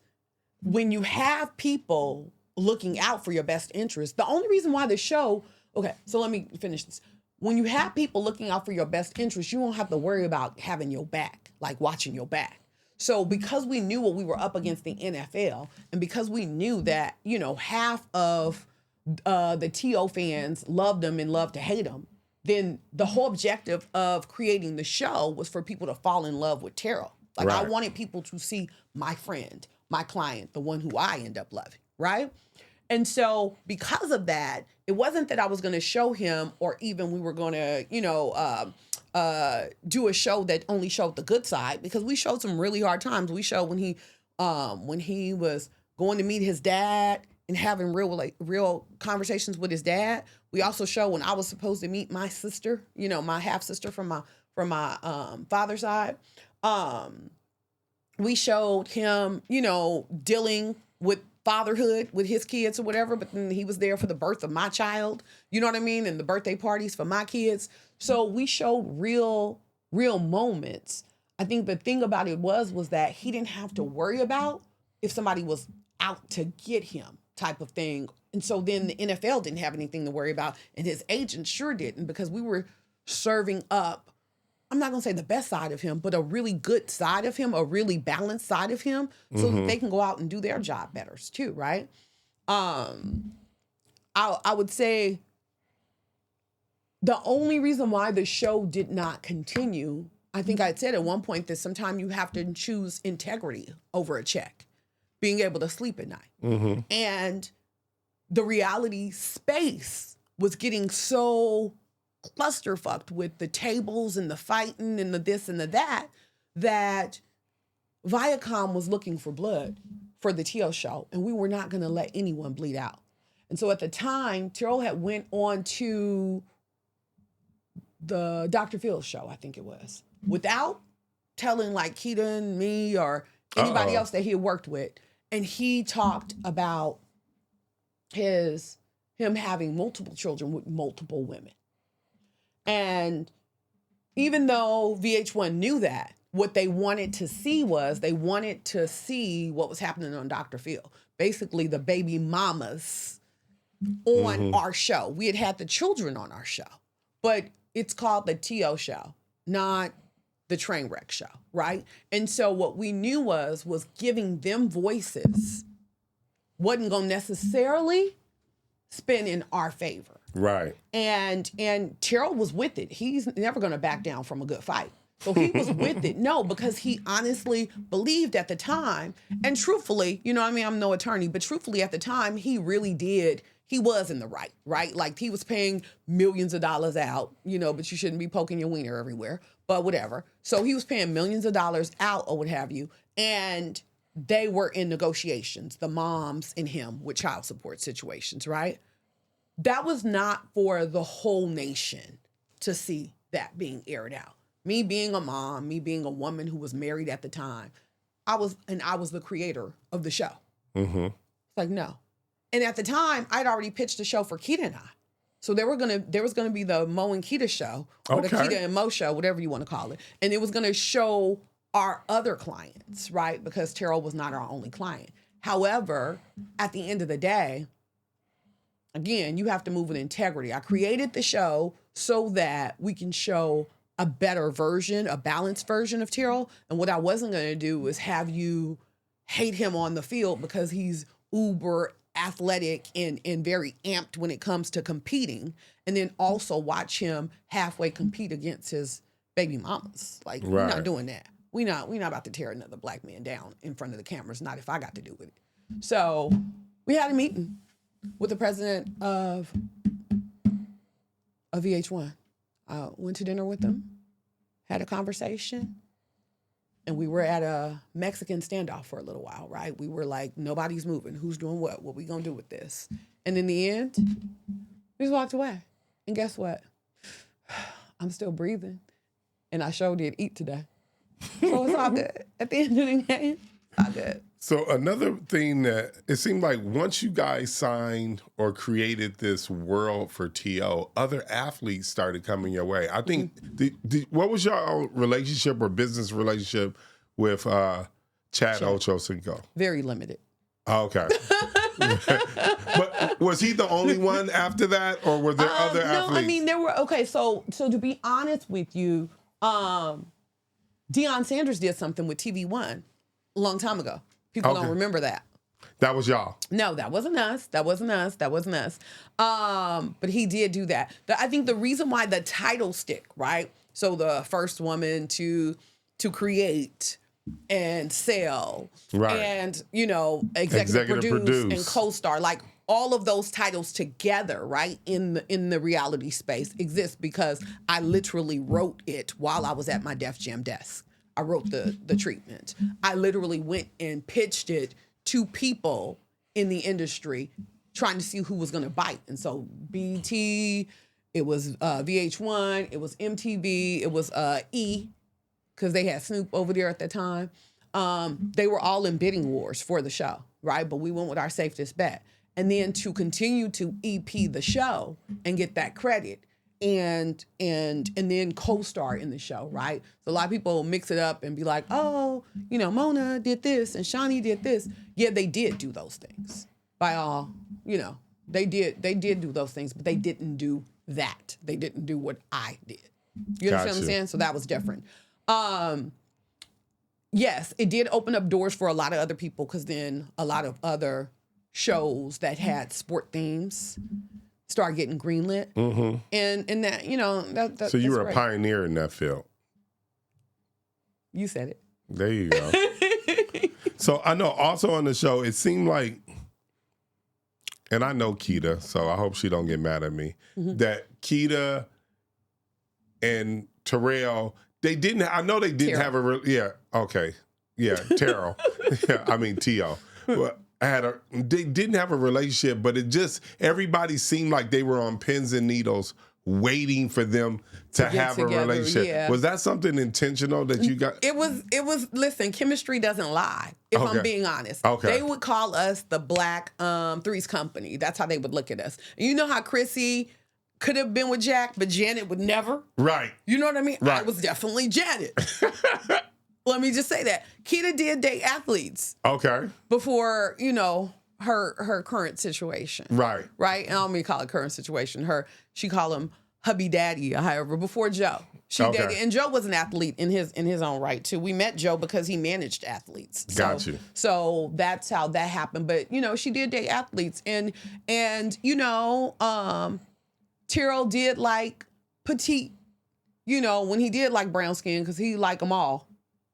I know. But he does like I was gonna leave that alone about the show, but he liked petite. he liked petite. So if given a different era, a different time, who knows what the waterline might look like. However, I know that hope floats, and but they didn't. They didn't. How long have you known Keita?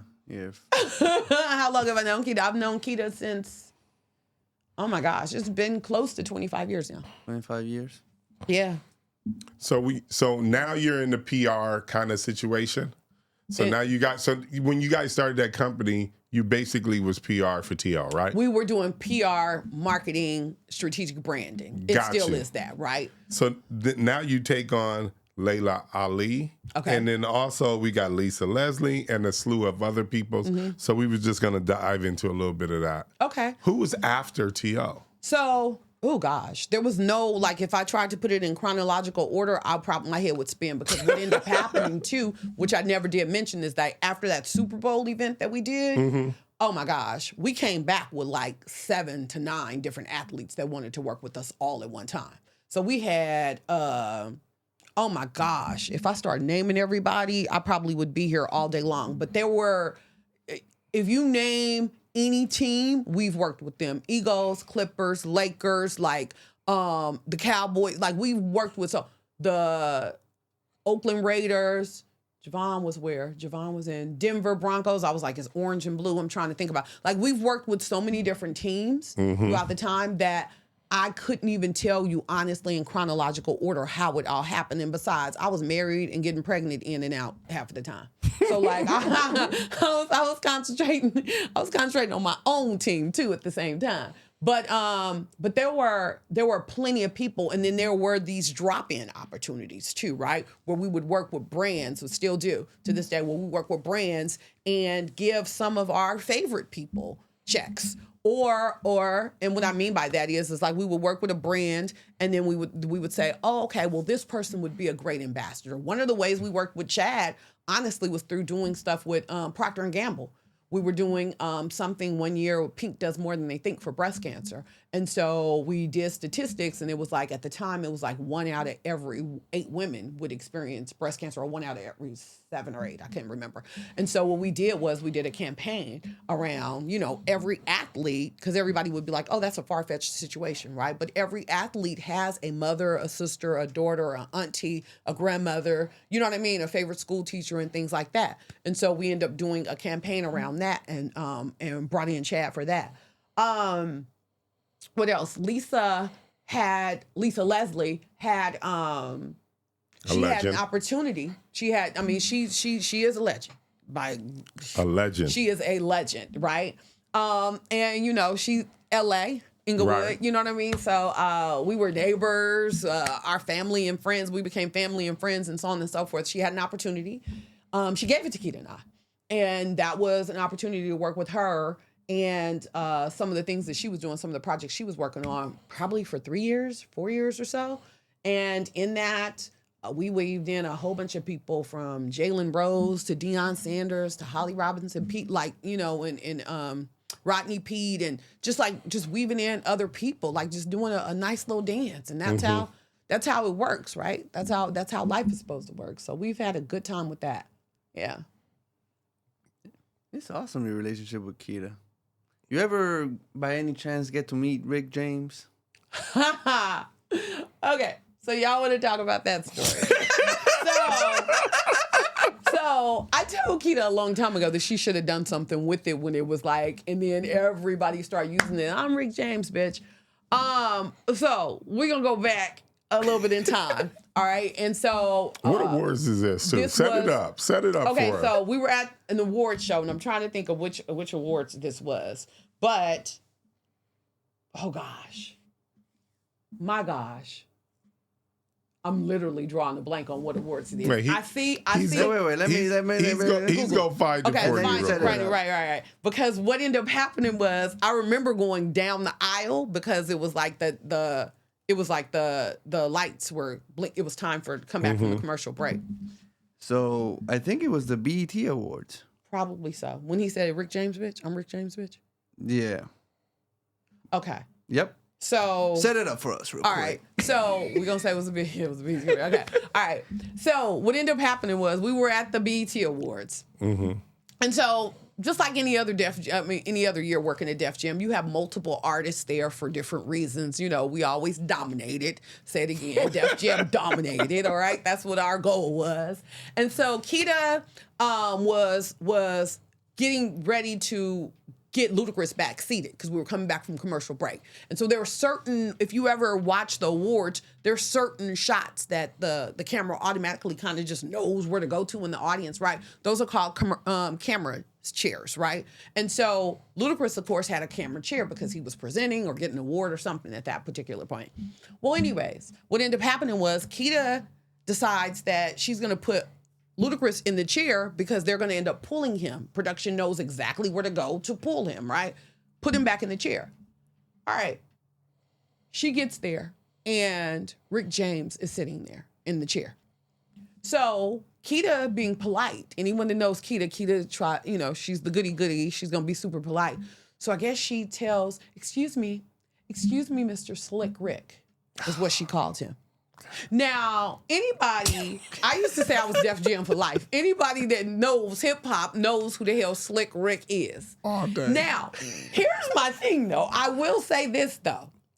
Doesn't somewhere in one of his old songs he says like, something Rick. I'm Slick Rick or something like when he's talking to Tina Marie. Maybe I made that up in my head. But I know who Slick Rick is. Right. And anybody in hip hop knows who Slick Rick is.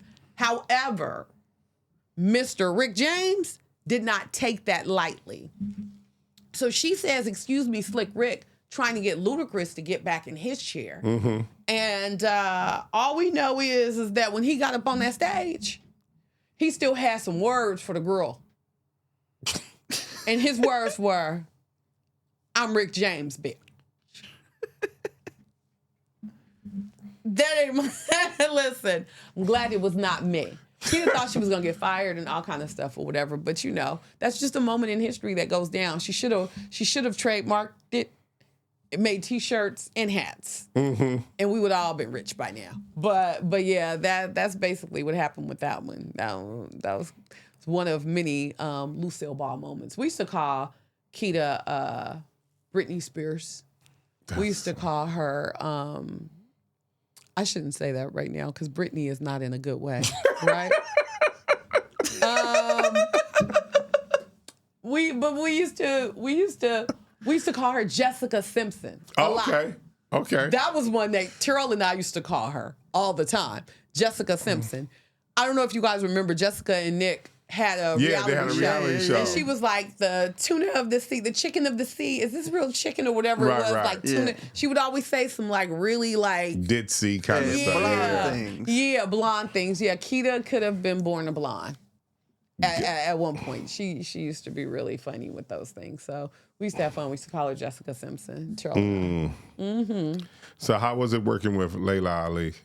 I was fabulous.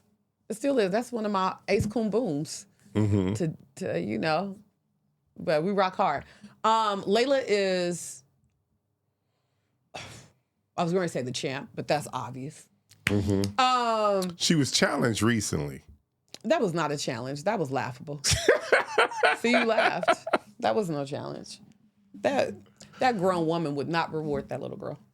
Did you see the tape? Did you see the reel? Did you ever go back and look at what Layla showed? Oh my God, the obsession was real. However, we're gonna skip right past that. Go back and run some of the tape. Okay. Right, the obsession was real. But it wasn't a challenge by far. However, Layla is a champ. Layla is a brilliant person. Layla is really strategic though. And that's what I like about her. Because even down to when you just said she was challenged, it wasn't a challenge. If you go back and look at the reel, Layla will point out the evidence. Here it is, and no. And let me tell you something. One thing I love about Layla, outside of her business sense and everything else or whatever, she ain't never chased a check in all the years I've known her. I've seen her turn down big money. Because if it don't line up with her ethics, her code, her moral, she ain't with it. She literally has like, we'll be working on something and she'll be like, full stop. I found out this, and this, full stop. Oh, okay. Like, money don't move that girl at all. If it don't line up, and that's one thing I have to respect because I worked in an industry where people are always chasing fame and money. That ain't her. That ain't her at all. That ain't her at all. So I know you were there also for the rise of Rihanna. Did you? Maybe you can give us a little insight. Did you work with her a lot? So in the very beginning, when God created the heaven and earth, when Rihanna first got here, so I worked. You remember Tia Marie? Yeah. Yeah. Okay.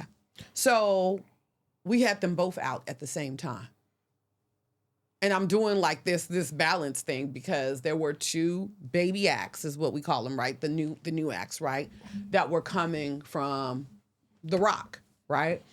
And I really thought that Tia and I hate to say it like this, but I thought she was gonna win. I thought she was gonna be the one that goes. And not because Rihanna wasn't talented, it was because Rihanna, man, her accent was so thick and she was so like, it was so like, Tia like was from like, I want to say Detroit. I remember doing flights and stuff out of Detroit. So I don't know if she was just, but you know, she was an American girl and she she was talented, she was beautiful. I thought that she was going to win. Rihanna,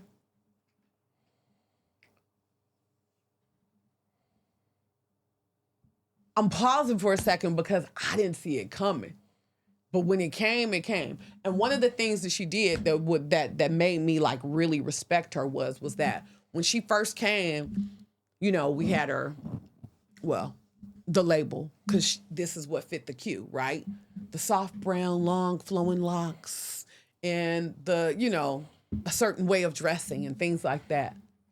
When I tell you that girl, she always knew who she was. Next thing we know, she done cut her hair, she done dyed it black, she's all artsy and edgy and just like, and she stepped fully into who she was. And that's another thing when I was talking about earlier about like betting on yourself. Respect. So one of the stigmas on Rihanna early on is that she was somewhat copying Beyonce. Mm-hmm. Did you guys see that too? Well, so that's what I mean when I say that I don't even think it was her. If I'm being honest, because it was industry standard.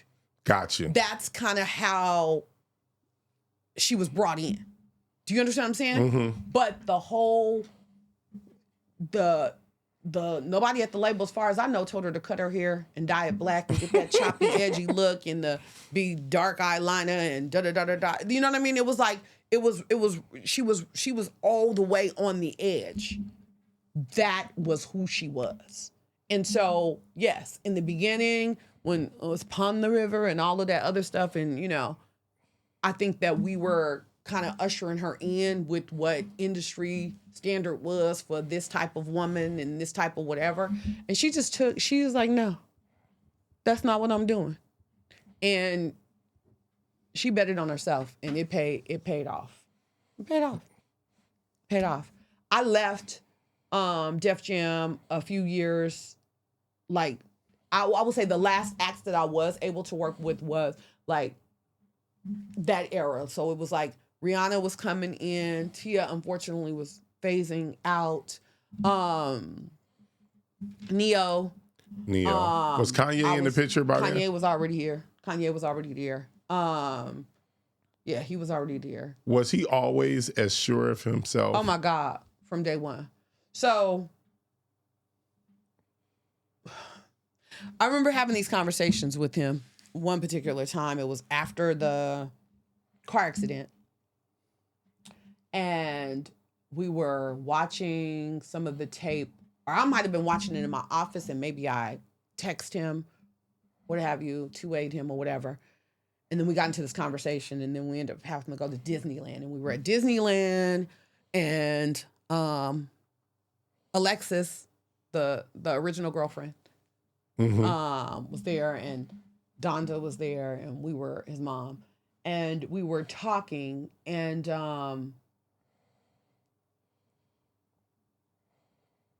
there were quite a few moments. So I'm trying to grab the right moment, but there were quite a few moments. But I remember having this conversation with him at one point when he was saying, you know, like, you know, they say they proud of me. They say they're proud of me, and they don't even understand the struggle. They don't even understand, like, how can you be proud of me if you don't really understand where I come from and what happened and blah, blah, blah, blah, blah. And he was talking specifically about, like, some people at the label. I think it was like Kevin and somebody else that said they were proud. Well, some people take that as a compliment.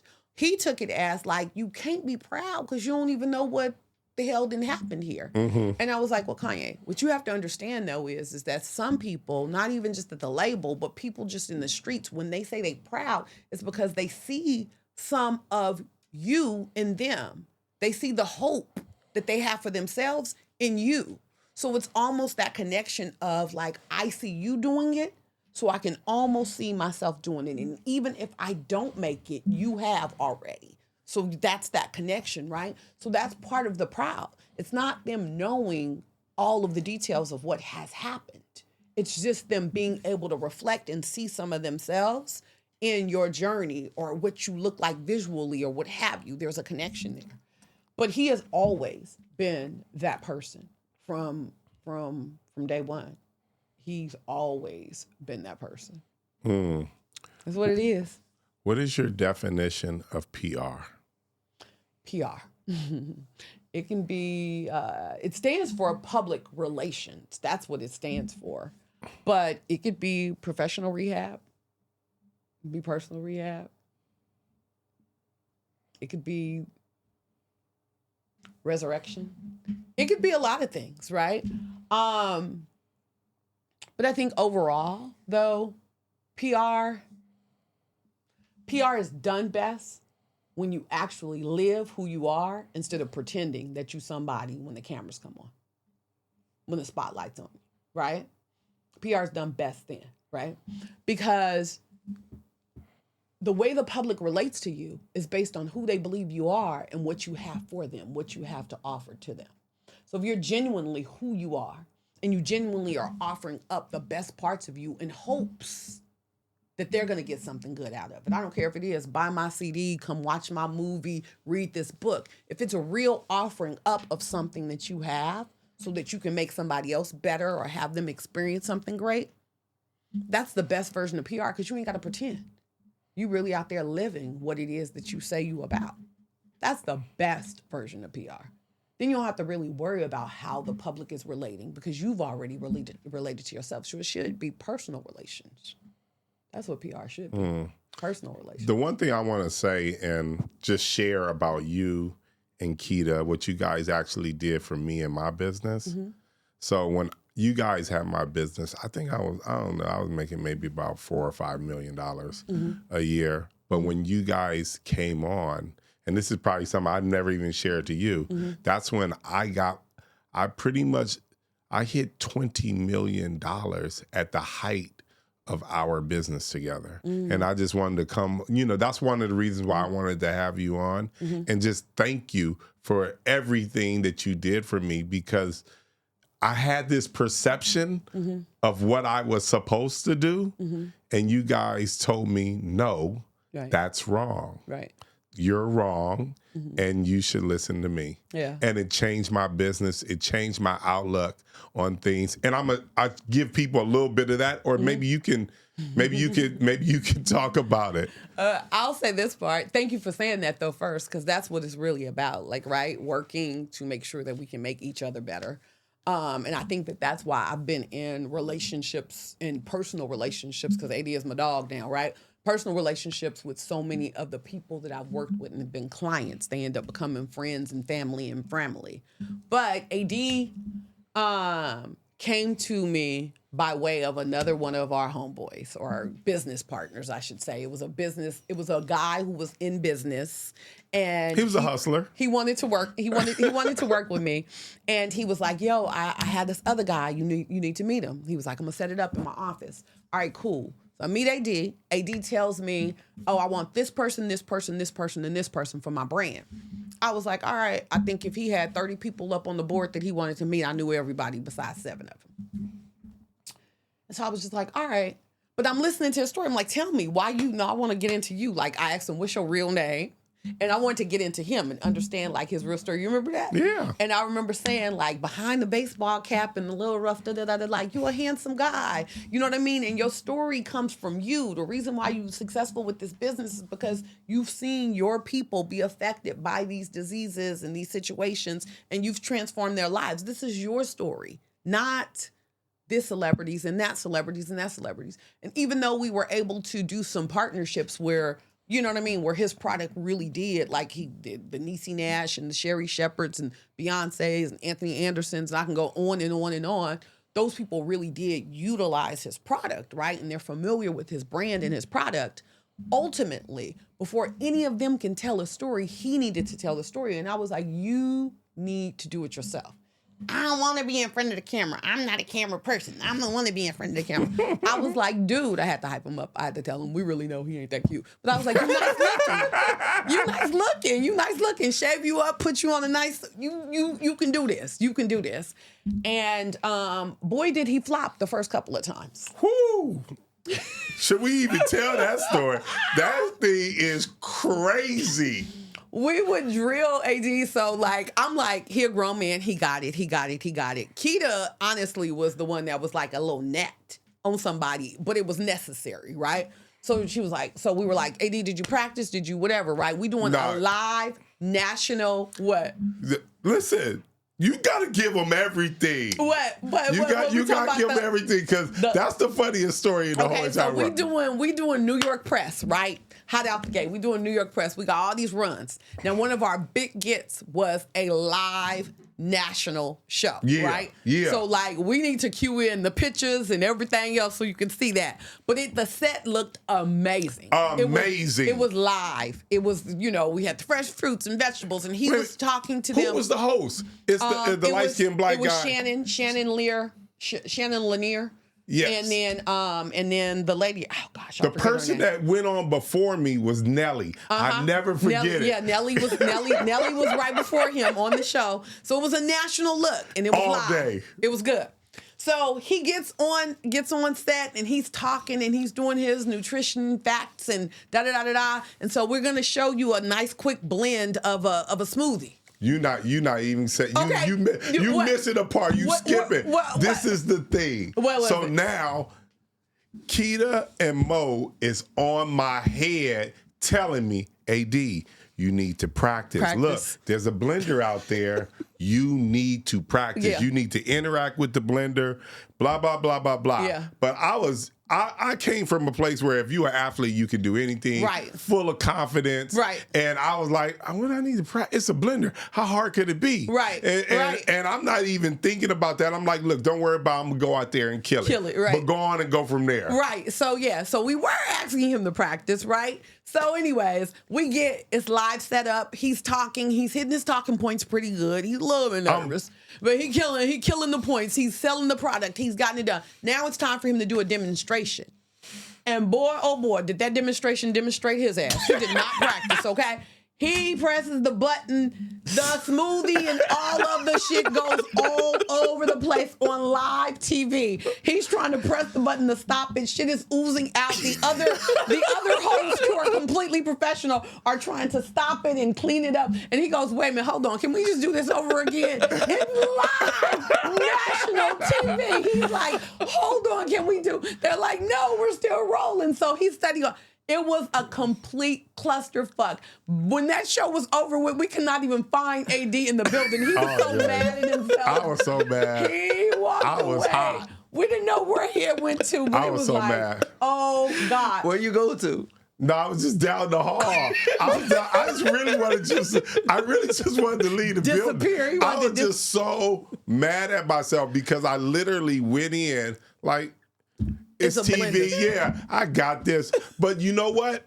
It honestly set me up. Right. Because that was our first really big time event. Yeah. And it literally set me up for the future because after that experience, I over practiced. Yeah, you practiced all the way through. I would get there 3 hours early, and I'm going over my line, Right. and Keita's reading them to me, and we going back and forth, fighting and arguing and trying. But then finally, when I got on stage, because at that point I had probably did when we first started doing the Steve Harvey TV show. I mean, I literally was a professional time I got to there, and I was, I went on to do 40 different episodes there. Yeah. So it was the best learning bad experience of my life. Yeah. But it changed me. It changed my business.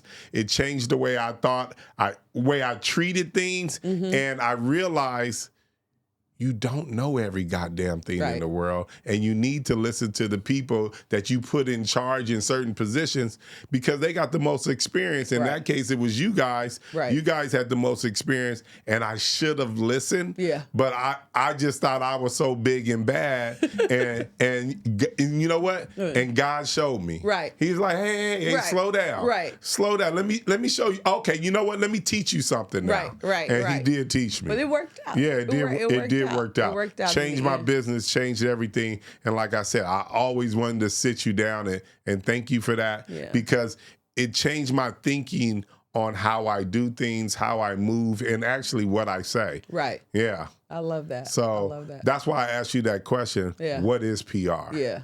And for me, PR was like, even though you guys taught me, you're a teacher. You guys are teachers, and but you need willing students. Right. And All if the you time. don't have those willing students aren't willing to listen, then they're going to learn these lessons. And that's one of the lessons I learned, unfortunately, but fortunately. Absolutely. Yeah. It all works out in the end. It all works out. Listen, all you got to do is keep on pressing forward. At the end, you know, when people, it's always been a pleasure, and I'm not being funny, it's always been a pleasure to work with you. But for the majority of the time, all of the clients that we've had throughout the years, and I don't care if it was me being at Universal Pictures or Island Def Jam Records or being out on my own for 20 years or whatever, God's always sent me super brilliant people to work with.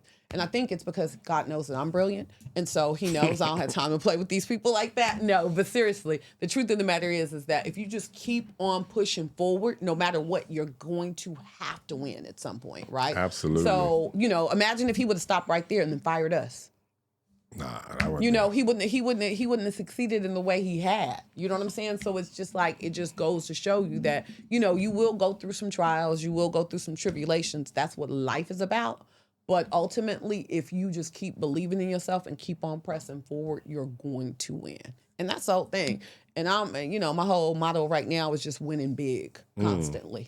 So what are you? I know you still do PR, but Yeah. what else are you doing these days? So I'm still doing PR for a lot of high-level celebrities and entrepreneurs such as yourself.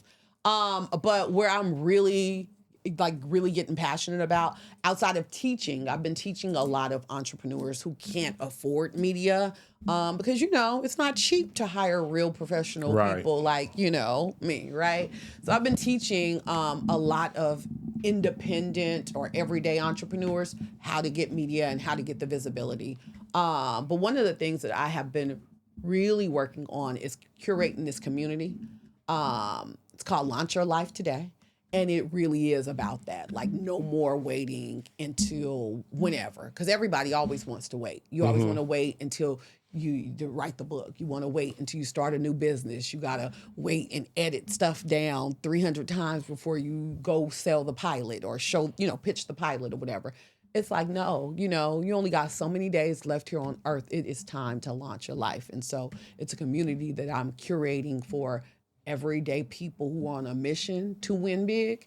And I'm teaching and mentoring based off of the principles that I've learned. I'm taking everything that I learned back then, Universal Pictures, at the counter with Mike Bivens, you know what I mean, talking, Def Jam Records, you know what I mean, being, you know, walking the 10 blocks with Ashanti, you know what I mean, figuring out when I'm watching LL Cool J stop his whole shutdown ship, like hit records, doing a tour, his wife gets sick, he stops. Like, I took elements from each one of those, every lesson that I've learned working with like multimillionaires, right?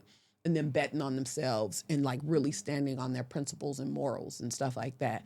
Everything that I've learned from back then and even up until now, I'm kind of curating a community where people can kind of live, breathe, and either launch or relaunch their lives. Like, really, that's what it's about. Awesome. Thank you for coming. We totally appreciate you. Thank you for I having feel like me. we need to do a part 2, but we'll get back to that again. We can, and we will, I'm sure. But thank you for having me. Absolutely.